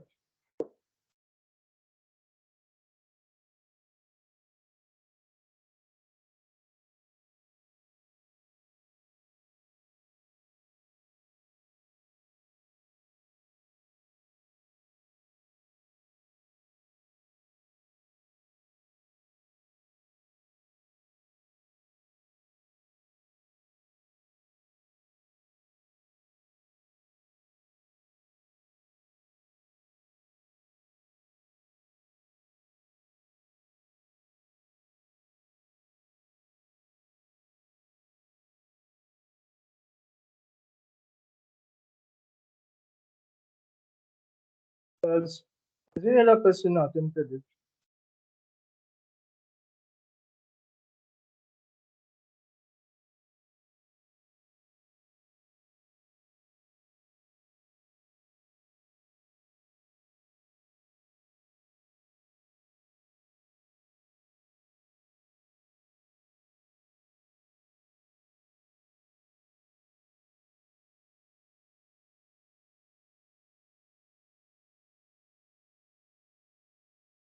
So Sherry, she's hand is up. Okay. Richie. Okay, sir. My answer was 92. Yeah, my answer is 92. Okay. So the idea behind it is well done. I guess well done to the two people that answered. So for myself, I got in the region of 0.95 or 95 thereabout. Okay, so the idea is that we understand that we are using the visual content of each of the stratigraphic units that have moved, multiplied by their individual thicknesses, right? And then by the time we do that, we sum up the product of each of the for each of the stratigraphic units and divide by the two. Right. So that is just I guess to keep our minds working in terms of that ratio. So I think, is there any other person still doing this, or we can most likely move on? I think we can move on. Okay. Can we just quickly take Kimute's hand is up. You could just quickly take that then. Yeah, so And my answer is 23.43%. So take that again. 23.43% at the reservoir level. 23. Ah, Hello? I mean, I got 55%, please. okay. 55. How did you go up? How did you go about your calculation? Did you multiply the visual with the individual? Yes, I multiplied the volume of shell, thicknesses of the shell. Then I sum it up. I think you Divided have by to 30%, then multiplied by 100. Scale as well, right? I don't. Are you not supposed to consider? Is that? Are you not supposed to consider the layers below the shell as well? The layers below the shell, right? Shell. Yes, because they also have their Yes, own yeah. shell values. I don't consider the shell, thickness of the shell. You know, you should you so Hello? so sorry, let me just come in. Let me just come in. So Okay. what you've done is a scenario that assumes that sorry, Michael, can you mute, please? Okay, sir. Yeah, thank you. So what you've done is you've assumed a scenario that, or you've you've assumed a scenario that considers the sand unit which you have as clean sands. So you've then considered only the shale units in the stratigraphic units that have moved. But now we see that each of the stratigraphic units have V shale values.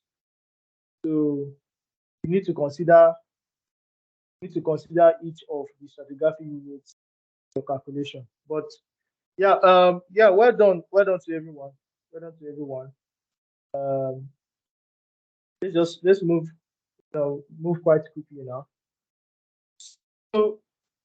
that's about LGR understanding it. So with our Monte Carlo simulation approach, is quite a straightforward one.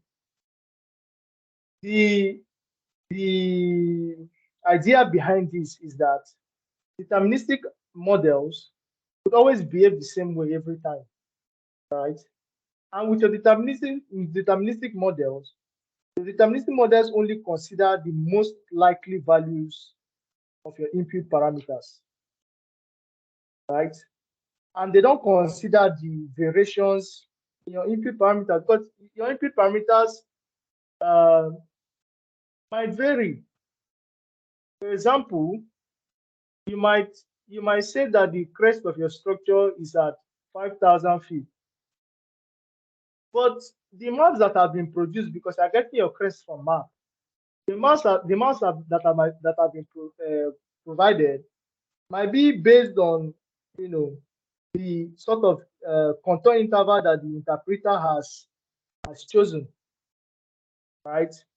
So it won't be wise to use just the most likely value for your input parameter, because there are variations in your input parameter that you must account for. So your deterministic approach doesn't consider those variations, and that's why your deterministic approach is not considered as an effective approach. So what your Monte Carlo simulation then does, because we know that you can give the same data to two geologists and you get two different results, right? So what your Monte Carlo simulation then comes in to do is to consider those variations in your input parameters, and in considering them, it gives most minimum and maximum values to your most likely value, right? And the outcome is that it then de-risks and gives a range of possible column height, right? Because now with your Monte Carlo simulation approach, your probabilistic approach is now dealing with range. So the difference between your Monte Carlo, your probabilistic and deterministic, is bringing into consideration now range, applying range to your input parameters. The Monte Carlo simulation applies range of values to your input parameters and gives maximum and minimum values, as well as even producing the alarm maps we talked about, producing alarm maps for your P10, for your P50, for your P90. Because like I said, we're talking about range in terms of your probabilistic approach. So that is essentially how your Monte Carlo simulation approach works. Right. So bear in mind, it applies range and considers variations in your input parameters. So if we quickly now go into the applications of force analysis. Now from the start, what force analysis can help now in terms of exploration and sort of understanding, what's going on in your assets. Force analysis can help in understanding the trend of your faults. That is, what is the length and throw ratio of your faults in a particular region, in your assets. So by the time you carry out a regional fault framework study, remember when we are talking about the throw length ratio, talking about fault displacement and all of that. So in your regional fault framework study, you are looking at in a large number of faults, both regional scale, prospect scale, seismic scale. You're looking at a whole number of faults, and you are, considering what are the range of throws that I have in this asset in terms of my fault. What are the range of fault lengths that I have within my asset in respect to my fault? So that's one thing that force analysis can help you in doing in terms of exploration and production. And like I earlier stated, we're not just doing force analysis because we are doing something abstract. For our prospect evaluation study, we are trying to ask ourselves that is there a possibility that hydrocarbons have migrated into the trap? That is, what is the probability of your faults of interest acting as effective traps? What is the likely column height that you can, that your faults of interest can support? What are the likely column heights that faults of interest can support that you can get within your reservoirs? So force analysis can help you get an idea. Now, this is before you drill. You can get an idea of the range of column heights, the probability of trapping that your prospects can support, or that you can get from your prospects of interest, right? And in production is a little bit sort of different, because in exploration you are dealing more with things being in the static phase, but in production is more of a dynamic phase, so to say. So in production, we will then be looking at using force analysis to understand how fluid flow, the rate of fluid flow can be affected in terms of change in pressure, right? And with that, we then consider what are the various faults in that region.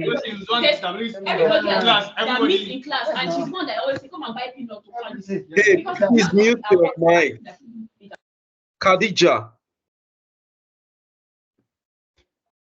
Thank you. So, like I was saying, when production is going on, right, and we are trying to know what the rate of fluid flow change in fluid flow will be across our faults in the course of production, considering again the change in pressure, because as you are depleting or you are extracting from the reservoirs, of course, you know that you need to monitor your pressure, right? As you are producing. So what force analysis can help in doing is to, in a way, measure the rate of fluid flow across your faults with respect to change in pressure, right? You can also use force analysis to consider if there are compartments. There are compartments, for example, you consider the diagram that is shown on the right. If our well was drilled on the hanging wall of that fault, and we need to confirm communication, and we're producing on the hanging wall of the fault block, and we want to confirm communication between the fault block that on the hanging wall and the fault block on the footwall. We can carry out force analysis on the footwall of that fault block and consider the probability of trapping a column and the expected column height that we can get from the fault block that has not been drilled. Of course, if you are having a chance of trapping a column being in say in low ranges, maybe 20%, then you could possibly say that that there is no communication between the fault blocks. But if you have a high chance of the fault block which has not been drilled trapping a column, right, and large column heights in that fault block, then it also represents a possible communication between the fault blocks. And if you also go ahead to check the SGR within in that zone where we have the sand to sand juxtaposition, I mean, we've worked on a project, if I might just bring this in, where we are looking at possible communication between fault blocks, a fault block that has been drilled, and the client wanted to know if the other fault block, there will be communication. And we looked at juxtaposition, looked at SGR, and the SGR was indicating that there is sufficient SGR within the zone where there was sand to sand juxtaposition. in that case, we advise the client that we don't think, we don't think that these blocks are communicating. So it might not be wise to go and drill on the other block. So in that way, you are sort of saving costs, right?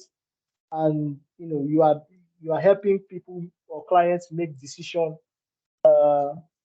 where to drill or where not to drill.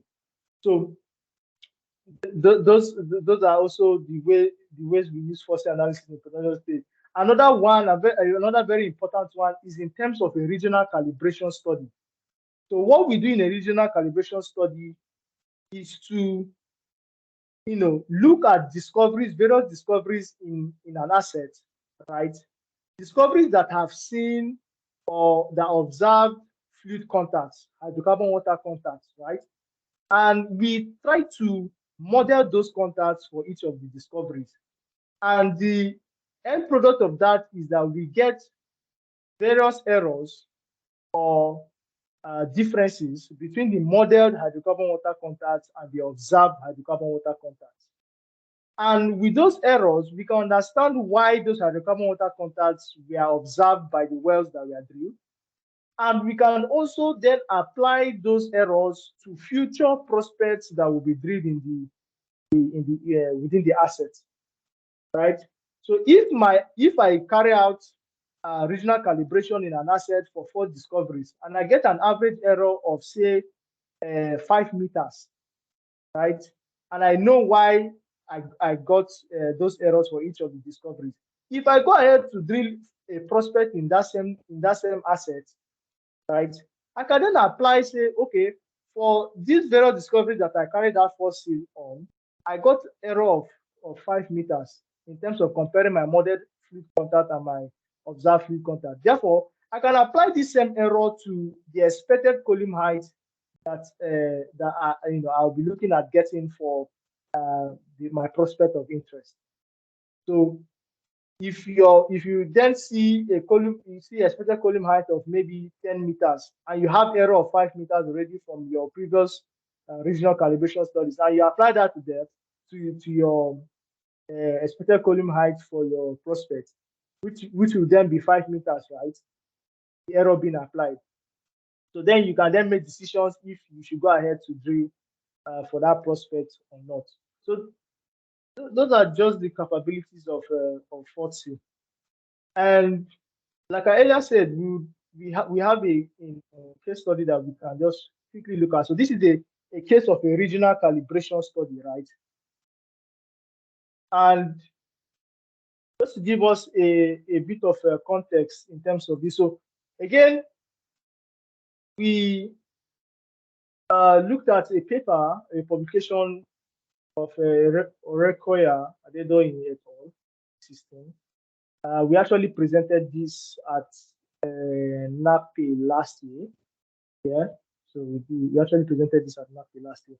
So we looked at the work that they had done, and we found out that they had 3 hydrocarbon bearing reservoirs and various contacts, right? Various oil down to, and we looked at carrying out a sort of regional calibration study to see if we can model contacts and understand to a large extent why why their wells observe these contacts. So unfortunately, quite sadly, for the map, because we have contour information now, we have information only on the hanging wall and the footwall only for the east fault. So we looked at carrying out force analysis just for the east fault. If you look at the north fault, we do not have information towards the north, and we have really sparse information on the hanging wall of the west fault. So just for the east fault. So this is what a typical workflow might look like in terms of a regional calibration study with your data import and QC, and then we digitized east fault, which we've seen. And by the time we digitize the east fault, then we carry out our fault polygon evaluation with all we've seen from the beginning in terms of looking at the fault geometry, the throw length ratio, fault displacement, and all of that. And then remember, we stated that stratigraphy is very important, right?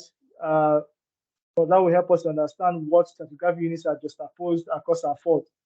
So we then build our stratigraphy library, carry out a regional map analysis, which is you can also call your trap analysis, so to say. Then we identify what our leak constraints are. So this is essentially defining what your spill point is and what your faults of interest are, right? And then we can model the hydrocarbon about that. So we can model the hydrocarbon water contacts, compare them, generate free water level errors. That is the difference between your modeled hydrocarbon water contact and observed water contact. And then, yeah, make a conclusion that.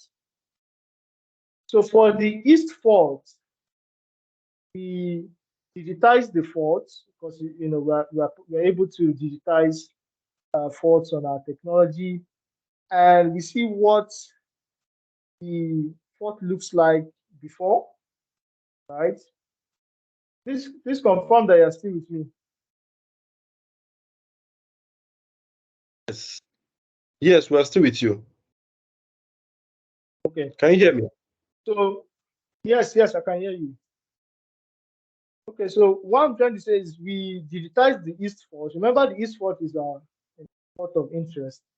We digitize the east fault and we see what it looks like before.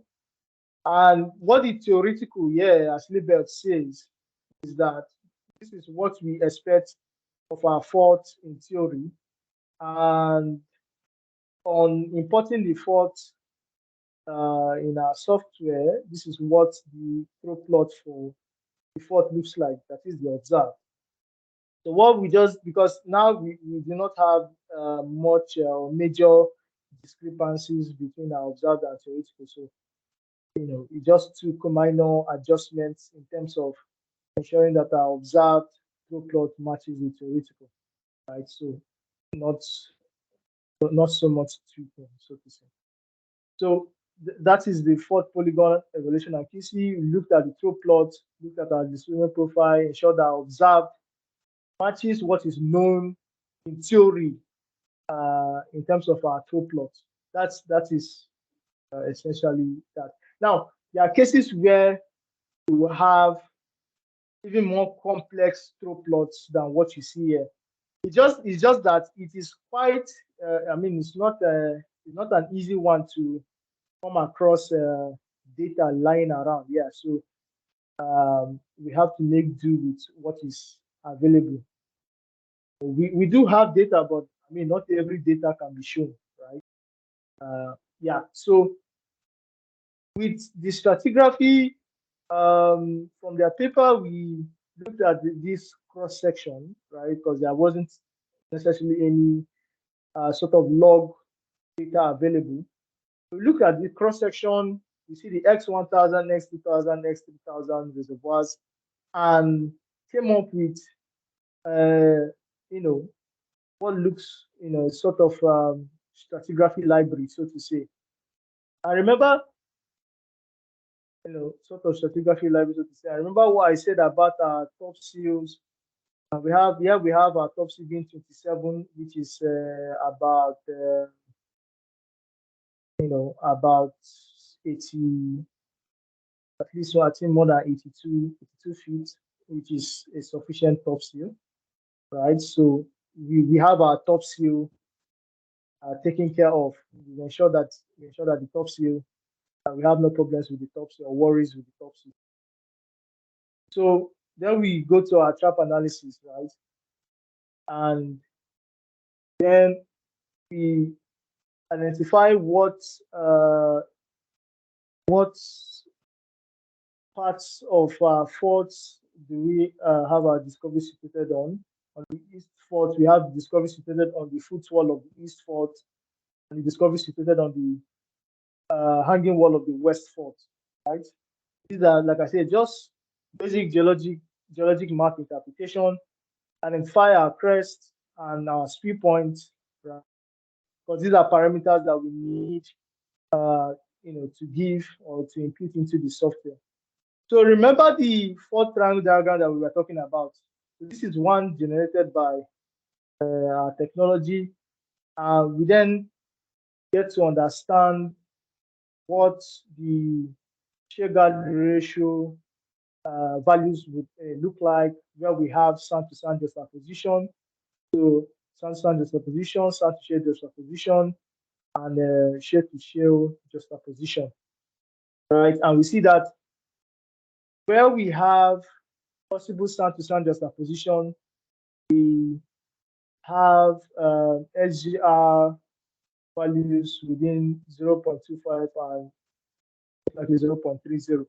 So there's a rule of thumb. I mean, like I said, we are standing on the shoulders of giants. SGR values of 0.2 or at least 0.2. From 0.2, we then consider, or we can start saying that the fault is sealing to some extent. So we start having moderate sealing, and then from 0.25 we have good sealing, and then upwards we have the excellent sealing. So just to put that out there in terms of what the SGR values mean, right? And then we then have, so in terms of technology, we get our results showing what percentage, how many percent does your fault have on controlling the fluid contact, and what is the error value that you get for each of the reservoirs. So for the X1000, so there's another thing to note, right? Different school of thoughts believe, in terms of comparing juxtaposition and SGR, different school of thoughts believe a lot of things. Some school of thoughts believe that SGR tend to give larger errors than your juxtaposition in terms of predicting or modeling fluid contacts. And we saw the same sort of scenario playing out in this analysis. So we see for juxtaposition being 7.8, for SGR being 51 meters. So the good thing is that we are, because remember the contact that we have is an old GT, an oil down to. The good thing is that we are predicting deeper than what the paper from the paper by Require predicted. So with our oil down to, it means that we are yet to encounter the fluid contact, right? The hydrocarbon water contact. So it shows that we are somewhat on the right path in terms of our interpretation. And for the X2000, we have the position predicting 18 meters and Shegard ratio predicting 4 meters. So again, consider the Allen maps that you see the right side of your screen. What units are juxtaposed with what units? So you see the footwall of X2000 juxtaposed with hanging wall of X2000, right? And we see what is controlling what. So X2000, what will be controlling? Remember the Allen map that we saw, that we saw various possible leak points that would essentially control the fluid contact, right? So this again, shows that for the X2000, if this is being charged, right, this where we have sand to sand juxtaposition, we essentially control the fluid contact that is being seen by X2000. So it then gives us better understanding of why the various contacts were seen by the various world. And then we have our distribution plot on the bottom that shows the various level errors range of level errors. Like I said, it's a Monte Carlo simulation approach. So whatever results you are getting from P10 to P90, right? In prospect evaluation studies, when we get our column heights from P10 to P90, the client requests for those values, and they request for those values, to use them in terms of knowing, calculating their chance of success and all of that. So, like I said, it's a Monte Carlo simulation, so you should expect a range of possible outcomes depending on the probability. And lastly, for the X3000, so for the juxtaposition, we are having 21 meters, and Asia we have 56 meters error value. So again, it's good to note that we are predicting deeper than what the well saw because it is an ODT, right?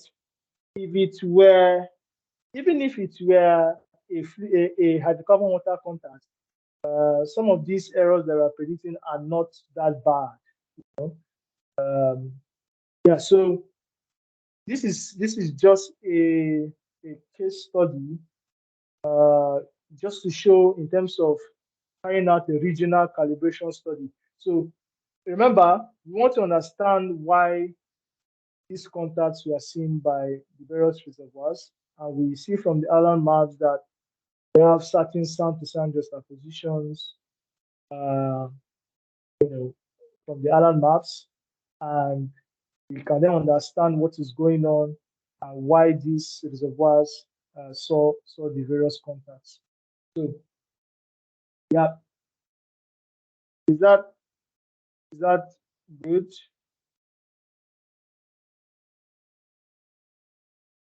Yes, yes. Is it a lot?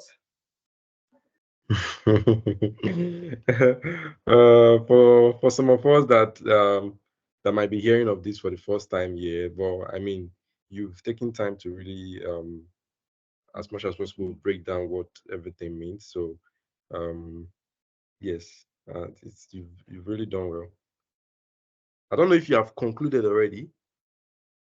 Okay, so I'll just, I guess this is the summary and conclusion slide. So the key thing to note is that wherever we have, wherever our reservoirs are dependent on faults, faulted reservoirs, when we are dealing with faulted reservoirs, we immediately know that there are various uncertainties that are present, right? So it could be a whole lot of scenarios, right? You could have our faults could be sealing, could be leaking.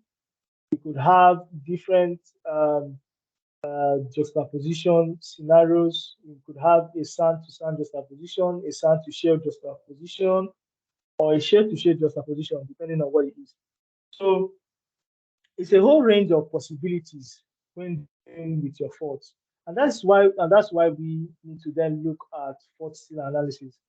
Now remember that in terms of looking at fault seal analysis, juxtaposition helps us because Alan said that we can't immediately define the trend or the behavior of a fault as a seal or a trap, a sealing or trapping rather, until we're able to establish what strata or stratigraphic units occur across the fault. Again, we can also look at our SGR and membrane seal in terms of evaluating if our faults are effective traps or not. And different school of thoughts comparing juxtaposition and SGR. Some believe that when you carry out a juxtaposition and you have a sand-to-sand juxtaposition, then you should go ahead and SGR. So, but I mean, some believe that juxtaposition gives more conservative result than the SGR algorithm. But for a prospect evaluation study, which is most likely like a basic study in terms of force analysis, we're able to get the probability of trapping, which is an important parameter in your chance of success calculation, and the possible range of column heights, which is another important parameter in your volumetric analysis. So I think,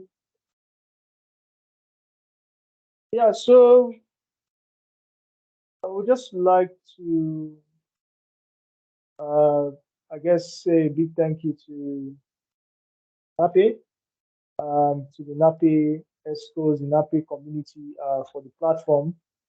It is a privilege to share knowledge with individuals in the industry, with students, and with with people. So I just want to say thank you for the platform.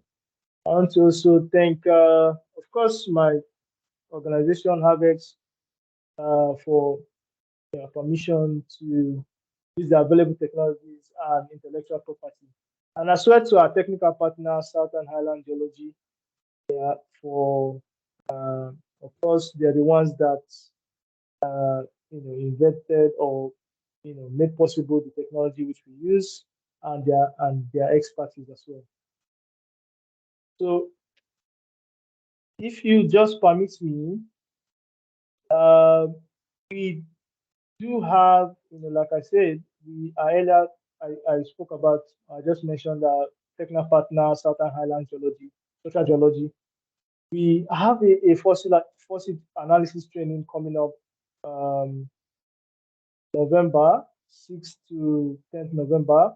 So the flyer on the left is a 3-day fossil analysis training, and the flyer on the right is 2 days. So the day is fossil analysis and exploration and appraisal, and the 2-day is for anyone who wants to, sort of advance that and look at fossil analysis in production stage. So our technical partner, Titus Murray, who has over 30 years oil and gas, is a renowned structural geologist, would be available in the country from Australia, and will be taking that training. So anyone is interested, we can't say everything, within an hour, 30 minutes or so.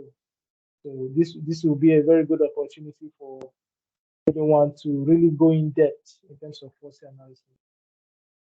And just to add this here, because I know Mr. Dumome mentioned something about pore pressure, and so we also have a pore pressure training coming up around the same time. So I don't know if there are organizations, companies that would or are looking at sort of increasing competence of their staffs in terms of pore pressure. So we also have pore pressure training coming up around the same time from the 6th to 8th of November. And this is by our technical partner, Steve Connor, who's the managing director of Global Geopressure Advice. So he's a geopressure domain expert. In fact, he's quite vast in terms of pore pressure prediction in the Niger Delta Basin. When it comes to pore pressure in the Niger Delta Basin, I don't think there are only few that know what he knows. I can tell you of that. So if anyone is interested in that as well, so that's available. And thank you very much for your time. And Thank you. Thank you so much, Mr. Prosper. Um, yes, I really want to appreciate you for the time that you have taken to, to dive deep into this whole concept of forestry analysis. I'm sure a lot of us have gained very good insight into what it's all about. And because of time, we'll give time for a few questions and answers. And for those of us, maybe we will not be able to get their questions, then maybe you could write them and we can get in touch with Mr. Prosper. I know the moment started this introduction, but he had to leave because there was an urgent meeting he needed to attend to. So I'll take it from here. My name is Oginero Siloko. I'm the current NAPE Publicity Secretary. So if you have a question, please could you just put up your hands? I'm seeing some hands already. So I will just call about, we have about 4 hands. I will take 5 persons. All right. So just your questions, and after the 5th person, then we'll take some announcements, and we'll I have more than okay. Let's go with the first person here. Mike Asubiojo, please can you unmute and ask your question? Thank you so much, Mr. Prosper Zoma, for this wonderful presentation. Thank you so much. I gain a lot. I believe we all gain a lot from this. But I've just, like I told you, I'm working on fossil analysis. I just started anyway. But there is this question I want to ask. First one, you said I'm talking about juxtaposition seal rate. So you said we have child to child juxtaposition, we have child to sand juxtaposition, then we have sand to sand juxtaposition. Please, is it that every sand to child juxtaposition is always sealing, or we may likely have a leakage? That is one. Sir, can you hear me? Yes, yes, I can hear Yes, you. we can hear you. We can hear you. Yes. That child sand juxtaposition, is it always sealing, or probably leakage may take place? Then two, about the Allen's map of a thing. Is it something that we produce for each reservoir, or it's a standard that we always see when we want to use it so we can relate it to our work? Then three, sir, are you noting my question? Yes. Hello, sir. Okay, then we have share gauge ratio of a thing. That is where I actually, share gauge ratio, the SGR, we believe that it normally it consider the amount of phyllosilicate along the fault plane that are incorporated into the sand. That's what we normally consider. So the higher that value, they believe the greater the sealing potential of that particular reserve sealing is. But my question is, shell gauge ratio only consider the overall thickness, overall sealing of a particular reservoir without giving condition to the maybe vertical or lateral.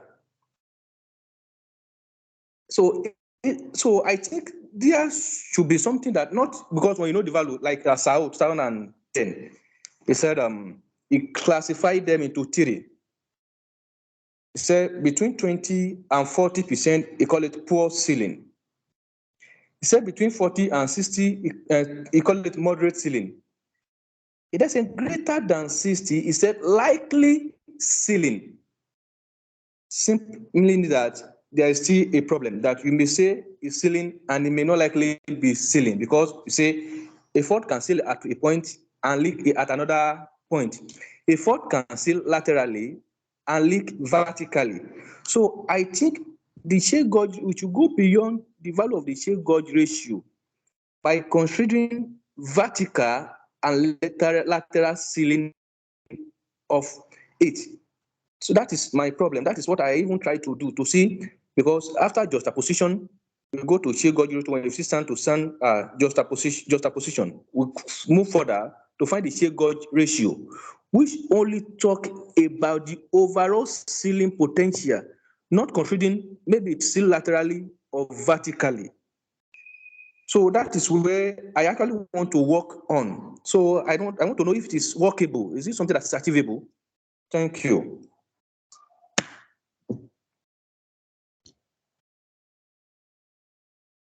Okay.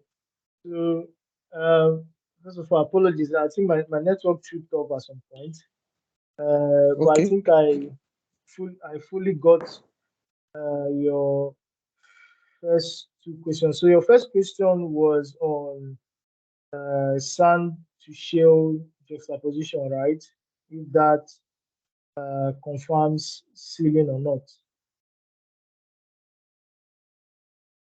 Am I right? Am I correct?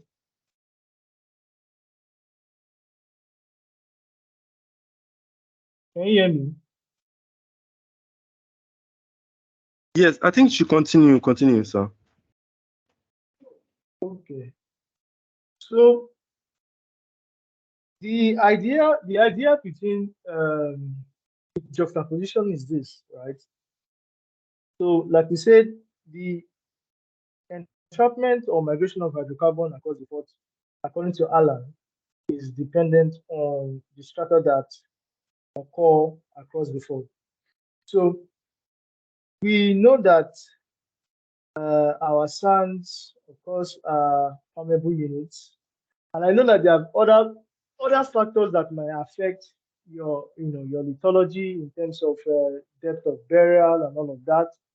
But ideally now we're talking about based on uh, the properties of what we know of the properties of our sands and our shales. Sands being permeable units and shales being impermeable units. So ideally, we know Yes. that, or we should expect that when our sands are juxtaposed with our shales, to a large extent, we should expect sealing, The ceiling. right? Because Okay. that's a permeable against an impermeable. Low permeable unit. Yes. Yes. So, however, like I said, there are other factors that might come into play. I might even uh, there might even be cases where you have a sand-to-sand juxtaposition Yes. and is sealing because uh, Yes. based on the burial depth and other factors that come into play.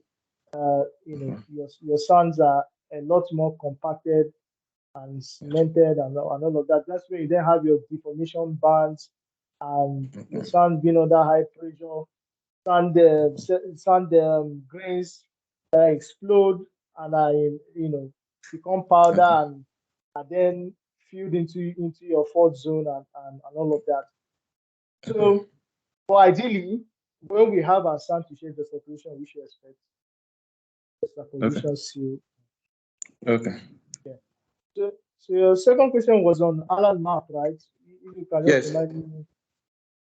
Yes. I said, is it a standard thing, or we are the one that will generate it for every reservoir of field? Okay, so the thing is this, right? So your Alan map uses the various thicknesses of your stratigraphic units, right? Okay. And also putting into consideration the truth of your fault.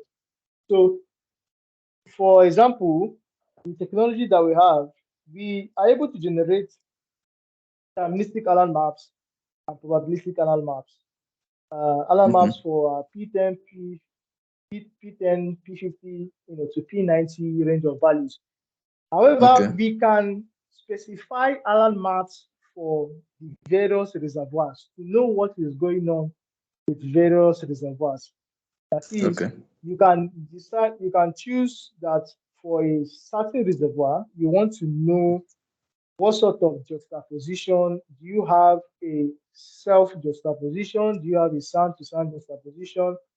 Or is it a sand to shade? So you can generate Alan maps for individual reservoirs. But there's a Okay. generalized Alan map. There's a generalized Alan map that has all the reservoirs on it. It's somewhat like a deterministic Alan map. But you can Okay. generate Alan maps for each of the reservoirs. Okay. Does that Okay. help your question? Yes. Then Then the the third question. Yeah, the third one, that's where my network went out to. I'm really sorry. So I know you are talking about SGR, focusing on Yes. SGR, right? Yes. So, Being only dependent on the amount of phyllosilicate incorporated into the grain size or the sand body. So, which you now calculated to be the sealing potential of a tin.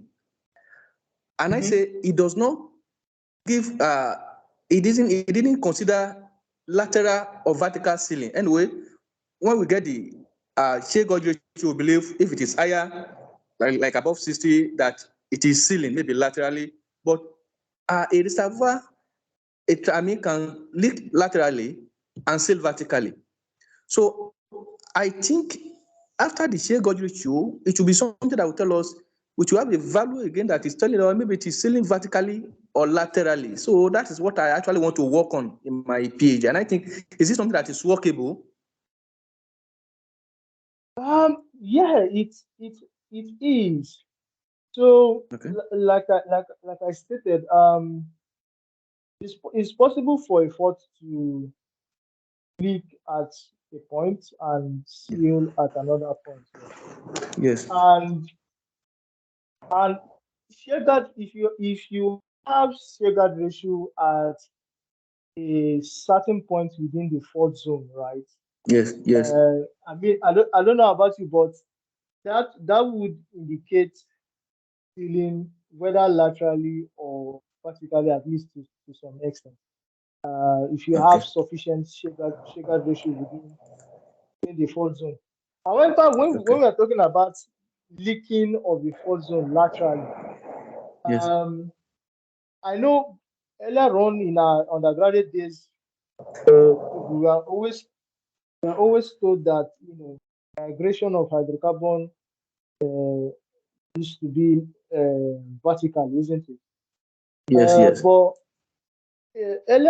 later on, when we started gathering knowledge, and Yes. for some of the trainees and all of that I've gone to, we get to know that the movement of hydrocarbon ideally is laterally. Laterally. However, Yes. when we have vertical movement, then that's when we start talking about things such as fault reactivation, in Yes. the case where we have fault reactivation and so on and so forth. However, I believe that if you have sufficient shear guard ratio within a within a point within the fault zone, right, to a large extent that should ensure both lateral, because it's a fault zone, right, and you have this material within that zone, right? So whether you are looking at it laterally or vertically, it should support sealing to a large extent. Okay, I think I think Michael, you can actually chat Mr. Prosperous personally so I Hello? can have it. Can you hear me, Michael? Hello, can you hear me? Mr. Michael, can you hear me? Yes, I can. Can anyone hear me at all? Hello? Oh, good. Can anyone hear me at all?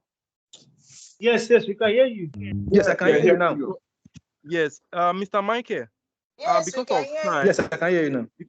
Yeah, because of time, I will suggest that maybe you will take your further discussion with Mr. Prosper, like yes, off Okay.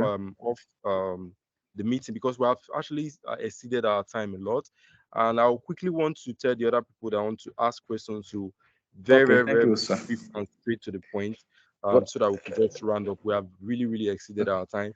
And our presenter All has right. been speaking for hours now, so that we also give him some time to breathe. So Julius, you're up next. Very brief question, and just go straight to the point. Thank you, Julius. All right, thank you very much. Good afternoon, everyone. Prosper, well done. So I Thank just you. want you to clarify how you manage the in one of the case study where you don't have information on the northern fault block. I want to find out, was it that there was no seismic extension uh, beyond that fault for you to map, be able to establish the throw? And secondly, in exploration stage where you do not have any well, so how do you go about your um, stratigraphy thickness now? I know you might have nearby well that maybe has been drilled on one fault block. So, but for your area of interest where you want to prospect, so how do you go about that? Which of the approach have you considered using to de-risk that opportunity in terms of fault sealing analysis. Thank you. Okay. Yeah, Julius, thank you very much. Yeah, so your first question, first of all, those very good questions. First question is a very, I would like to say, observant one. So you're asking if we do not have information on one side of the fault block, how do we go about that, isn't it?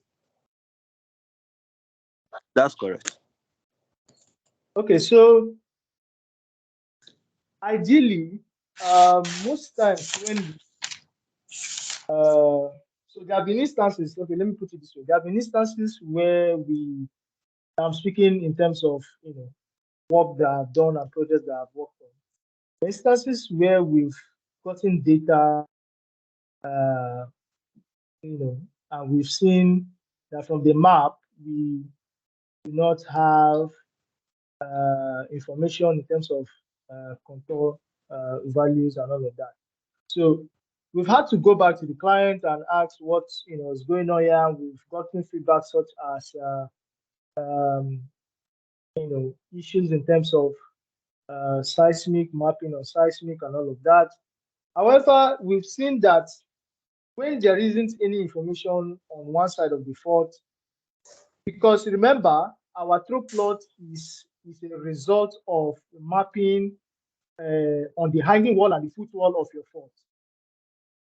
You get? So if you're not able to map on one side of your fault, then it would essentially affect your displacement profile, where it will affect the way your hanging wall and your foot wall are being mapped, which will then essentially affect your throw plot, the way your throw plot is oriented. So it's a case that we've had to go back to the client and sort of take a second look at that, because most times when you import such faults, you will see some of the points of the fault polygon going berserk. You see some of the points not having elevation or some sort of reverse in terms of the hanging wall and the foot wall, and all of that. So things tend to go wrong when we have such things. So it's a question of going back to the client and ensuring that we have information on both sides of the fault.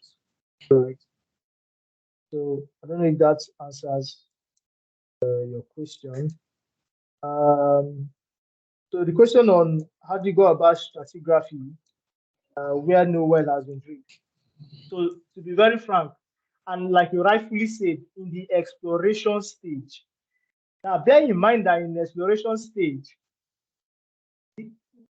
virtually numerous scenarios are possible.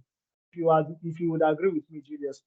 In fact, let me be frank with you. There is a project that we worked on, and the client had a well that was drilled to to TD, but some of the reservoirs, or the reservoirs in quotes, that they wanted to carry out or know the fault potential of were beyond the TD of the well of interest. So what did we do? We came up with a scenario, right, in terms of sound ratios, because it's the exploration. Anything can be possible. It could be any scenario. So we came up with different cases, which we called the one pay case every 1,500 feet, 3 pay case every 1,500 feet, 5 pay case. When I say pay case, I mean 5 pay sand, 3 pay sand, 3 hydrocarbon bearing sand, 1 hydrocarbon bearing sand, 5 hydrocarbon bearing sand per 1,500 feet, because it's exploration. Exploration, numerous scenarios are possible, right? So for a case like that, that is what we came up with. But ideally, most times, what we use is, well top from an offset well, right? Maybe the nearest well or a nearest offset well, and then we use the well tops to carry out fault seal for the prospect. I don't know if that's If that helps. Okay, just a quick check. The wet top you're referring to here, is it for your shea marker or your sand? The wet top I'm referring to is for every stratigraphic unit, both the sand and shale. And you are certain that sand is going to continue to the other side of the fault from geological Well, yeah, I mean, you have a point. You have a point, right? However, we are relying on the judgment of the client, right? If and again, we try to use the process offset well, and there's a possibility that the sand does not continue. There's a possibility that stratigraphic units pinch out towards our area of interest. There's a possibility that the sands that we have in our offset well are channel sands. It's a whole lot of possibility, but there's also a possibility that the sand continues. And no matter how little it is, like we are saying, it is exploration, and different possibilities are possible. The only thing is that we can, and we've had to do this in various cases, we can model. This is now where bringing out various models comes into play. We can model a case where the sands are just channeled. We can model a case where the sand is continuous. We can model a case where the sand pinches out. So we've had there are projects that we've had to model cases such as that, just to to account for whatever this thing that we have with our data, whatever setbacks, so to say, that we have with the data and all of that. So it's a case of modeling the various cases. Okay. Thank you very much. I'm sure that answers it. I'm not sure we have time to take any other question. Time has really gone far. So what we'll try and do is, for those of us that have any other question, you can reach out to me. Then I will share you Mr. Prosper's details so that you can interact more with him or something. Want to take my Hello, can you hear question? me? Hello? Please, let's have your Hello. contact, please. Prosper, do you think you can still take one more question? Yes. Okay, let's take one more question. One more question. Chijoke. Michael and Shay. Okay. Okay, let's take it from Sui. Sorry. Yeah, just that will be the last question. Thank you. Okay, thank you very much. Right, Prosper, thank you. Hello? Prof. Yes. If you're not, Good can you mute your mic? Hello, Prof. Good afternoon, sir. Yes, good afternoon, Prosper. I think the moderator is asking me to ask my question. Or is he talking to somebody else? No, I'm saying you should ask your question, sir. Oh, thank you very much. So thank you, Prosper. Thank you for that presentation. My question is this. I wanted to ask, has there been any situation whereby either you or someone else carry out fault seal analysis, and despite putting everything in place, doing good calculations, it still fail and it cannot achieve the purpose of that analysis that you put up? That's one. And what will you recommend? Have you seen anything lacking in the way the fault analysis is going on now that you think that somebody can research into? That's my question. Thank you. Wow. Okay. Thank you, sir. So the first question, so you said if there's been a case where we tried everything, following our workflow and all of that, and it didn't work out. So I'm just trying to understand in what context, sir. So there's been a case. Okay, maybe I will just share a little bit. There's been a case where, okay, we are carrying out a threat evaluation study, and a particular scenario that was requested by the client. We tried everything and somehow our technology wasn't just giving results, so to say. So we tried everything possible, but it wasn't just giving us results. But however, along the line, I guess I have to just bring in the God factor in there. So along the line, God just helped, and with I guess yeah, with God especially with God, we got results for the results that we are requesting and handed them over to the client. So I don't know if that's the scenario you are requesting, sir, or if it's a scenario where we concluded analysis, handed over to the client. Yes. Okay, Prosper, if I may help here to add to what you have said, if I have your permission, so that Okay. yeah. So I think what Prof is trying to understand there is that has there been any case where your 4C analysis fail? Of course, when after you have done all your analysis, yes, it could fail because remember that geology is moving, right? We are the ones seeing the data that was acquired at a point in time. In production stage, there's likelihood that you have fault reactivation, and that could create room for other opportunity that you have not explored at the other end of the fault, right? Probably you are producing from your angle fault compartment, but you have not explored at the other side to know whether you have anything. Yes, it could fail. And when we say 4C fail, it does not necessarily mean those other petroleum elements are not present. So we also need to look at the prospect in relation to the fault. Are we talking about fault dependent configuration here or fault assisted configuration? So most times the fault dependent configuration fails, right? Because the success of that prospect is largely dependent on the sealing capacity of that fault at each reservoir level, because we shouldn't just look at the entire fault from top to bottom, but just at the reservoir of interest. And that's why having quality data from offset from offset where we really help. Yes, there are indications that our fault could see, and like one of our prof expert always say that a trap is a trap, whether there is a mouse in it or not. So I don't know if that helps. Yeah, thank you very much for the opportunity.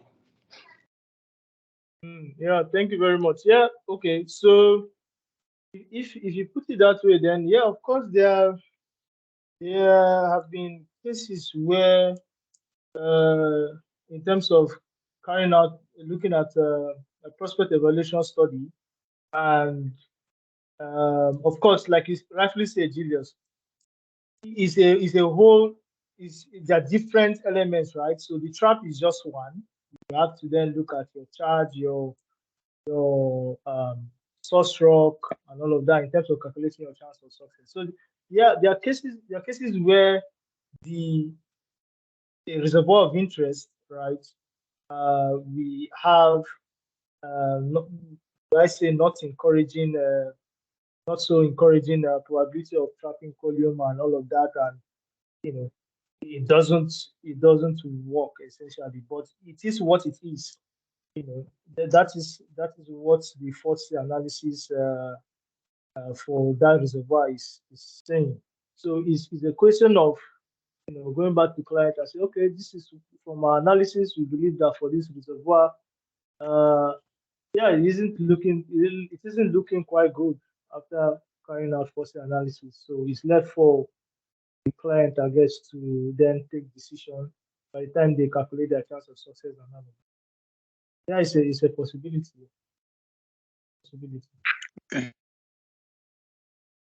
All right, so okay, that will be I all think right Prof's last from you, Mr. Prosper.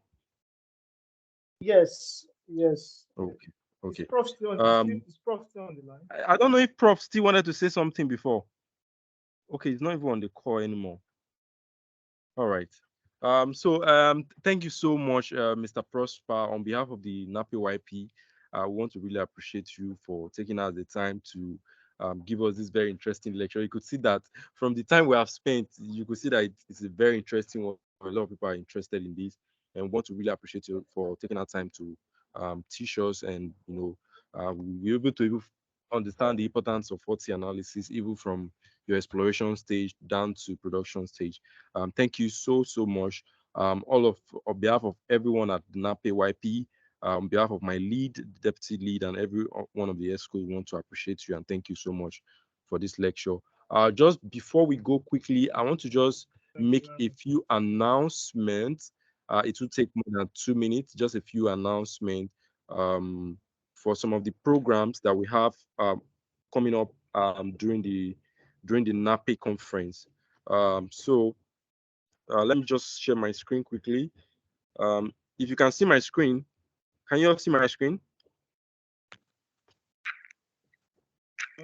Yes. Yes, we Yeah. can. Yeah, So yes, we can. yes. So from us at the NAPE YP, we have a couple of events that are lined up for us during the NAPE conference, and to be very important for all of us to look at this program and try to attend them during the NAPE conference. So we have 3-day events. For the first day, which is on Monday, we have the YP Leadership Summit with the team Geo Energy Innovation Summit, where we have a keynote speaker of Julian Chine. It's from the APG Global YP, and also a geophysical data scientist. Is going to be the keynote speaker on that day. That event is going to hold on Monday, and it's like where we'll have a panel section of experienced panelists that will speak on repositioning young professionals for the skills for the energy dynamics that's currently ongoing. Therefore, day 2, we also have the Geo Energy Innovation Summit. This is where we're going to talk about a lot of areas of geosciences generally that young professionals can actually take advantage of in the future energy dynamics. We're going to be talking about areas of geothermal energy, environmental sustainability, automation and data science, carbon capture, utilization, and sequestration. It's going to be a whole lot of experts talking on these different topics. And the keynote speaker is Maria Lushoni Gebra, is the general manager, gas commercial for Sahara Energy. Of course, the day 3 will be our meet and greets, which is on Wednesday. Usually it takes place at the poolside of the Eco Hotel. So I'm using the opportunity to actually inform all of us of these great events that have been lined up for the young professionals during the NAPE conference as well.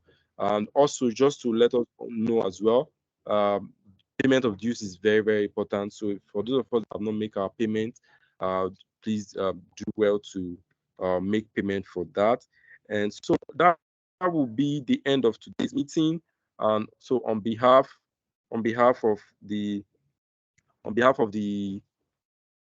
NAPE YP. Oh shit.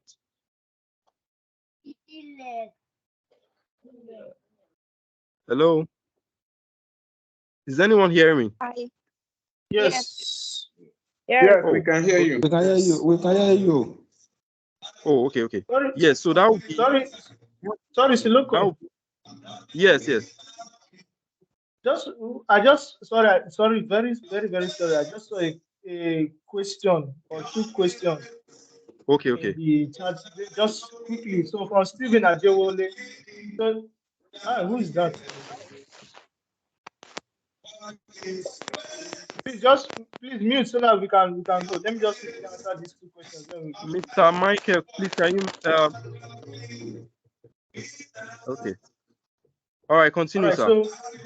So the first question says, how do we know which of the faults in a field with a complex fault system is sealing? Do we perform fault analysis on every available fault in a field, or is there a rule of thumb that suggests the fault to analyze? A very good question. So we've had projects where we have 6 faults which our prospect was dependent on. So the good thing about our technology here at Harvard Geo Solutions, our technology is called fault risk. So the good thing about our technology is that you would take each of the faults or consider each of the faults in your analysis And with your results, you will then be able to see which fault has a greater percentage of control on your prospects.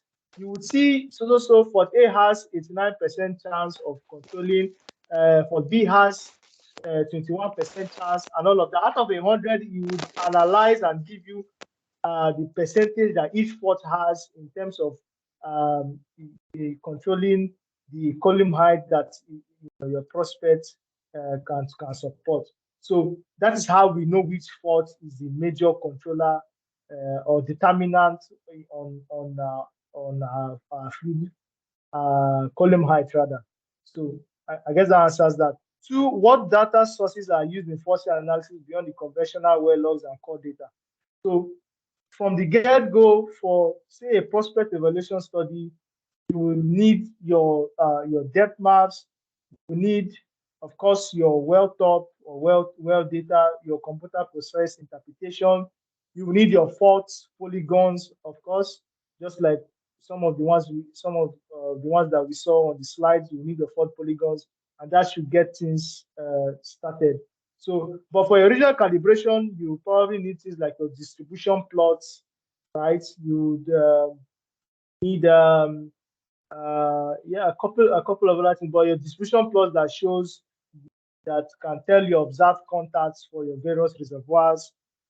So those are some of the data off the top of my head now that beyond well logs are called. So yeah, thank you very much, Iloko. Sorry for. Okay. Thank you you so very much. much, Mr. Prespa. Thank you for taking out the time. Thank you everybody for joining in. For everyone that made one contribution or one question or the other, I really want to appreciate everyone. It's been a very, very interactive section, and I want to wish everyone a very refreshing weekend ahead. Thank you so much. Bye, everyone. Bye. Thank you very much, everyone. Yeah. Bye. Thank you. Thank you so much. Thank you so much. Bye bye. Thank you, sir. Yeah. All right. Thank you. Bye.